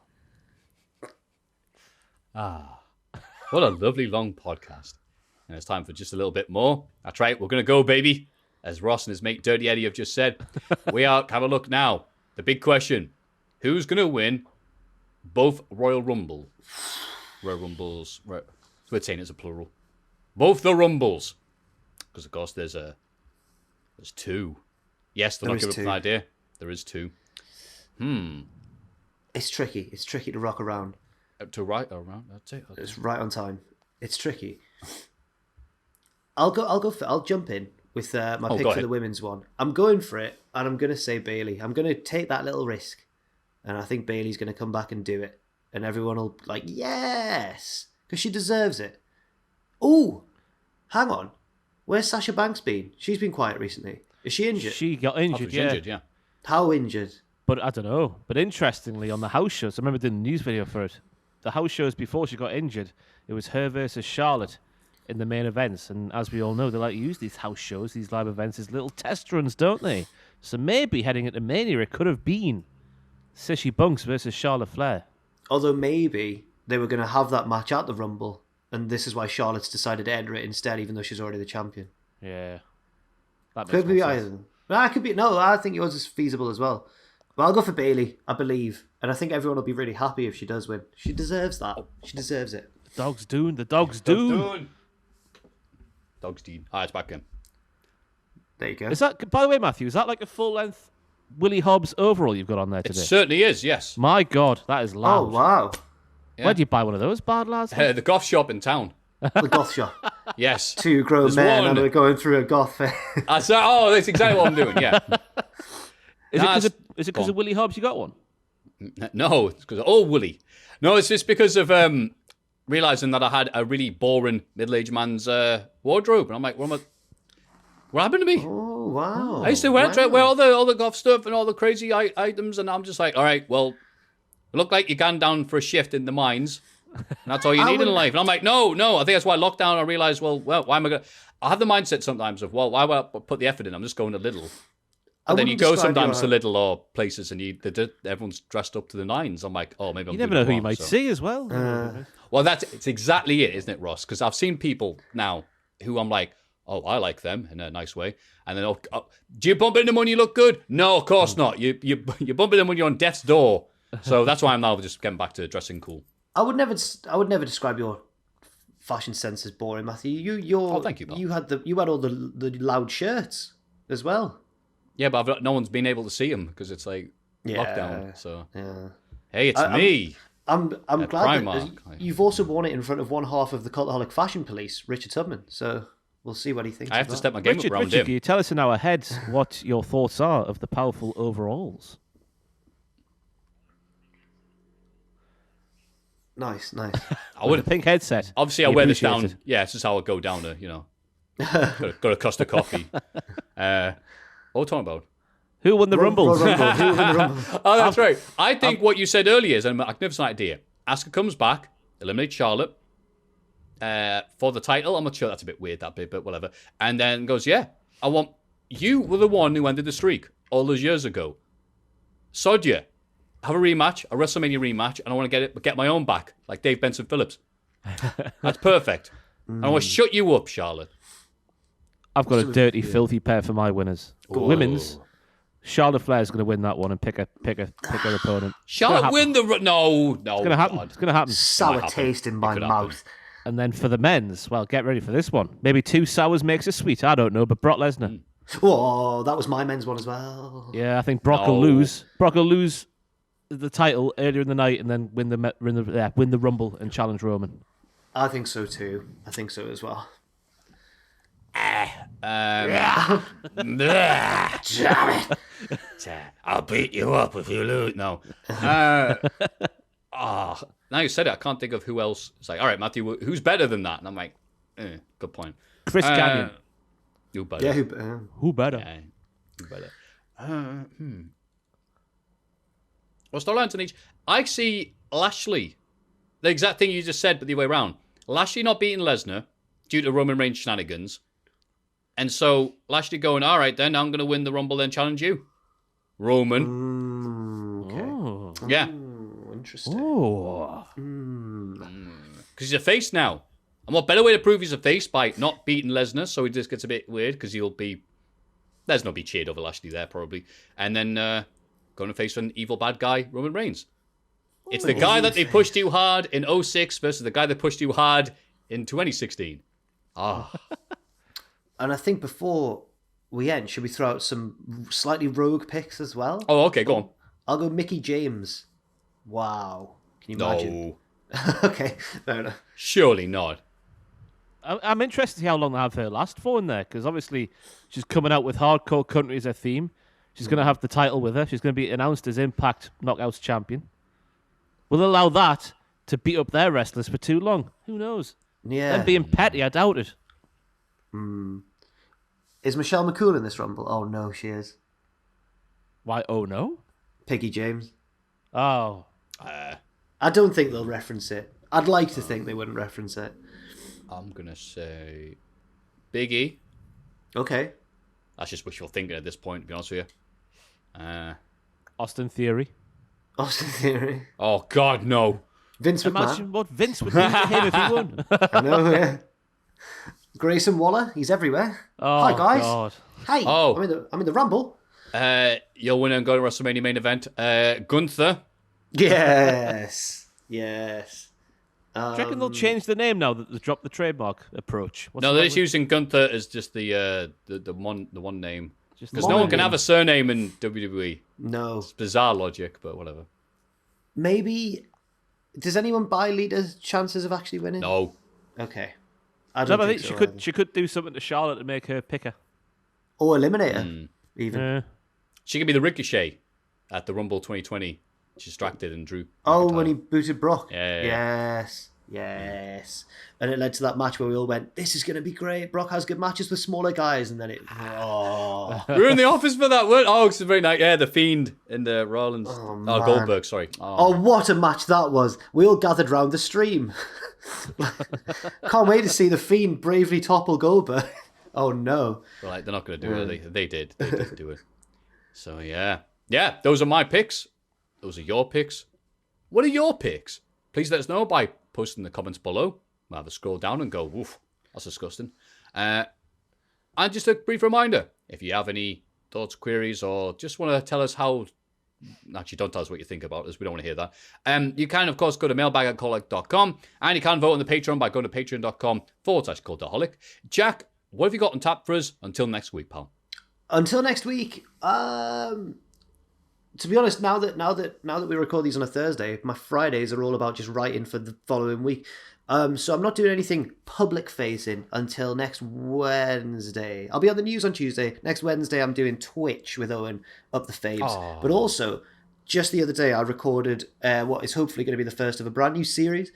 That's in the can. Well, it's not been edited yet though, so I don't know when it's exactly going out. But that's been shot and written and recorded and everything. So I can't reveal too much yet, but I'm quite pleased with it. Yeah.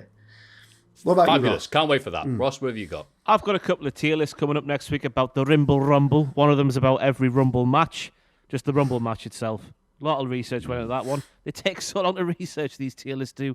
And then Rumble debuts, superstars who made their debut in the Rumble. Then we'll put them in a tier list, because that's what the kids do. Drew Carey at the top. Way I.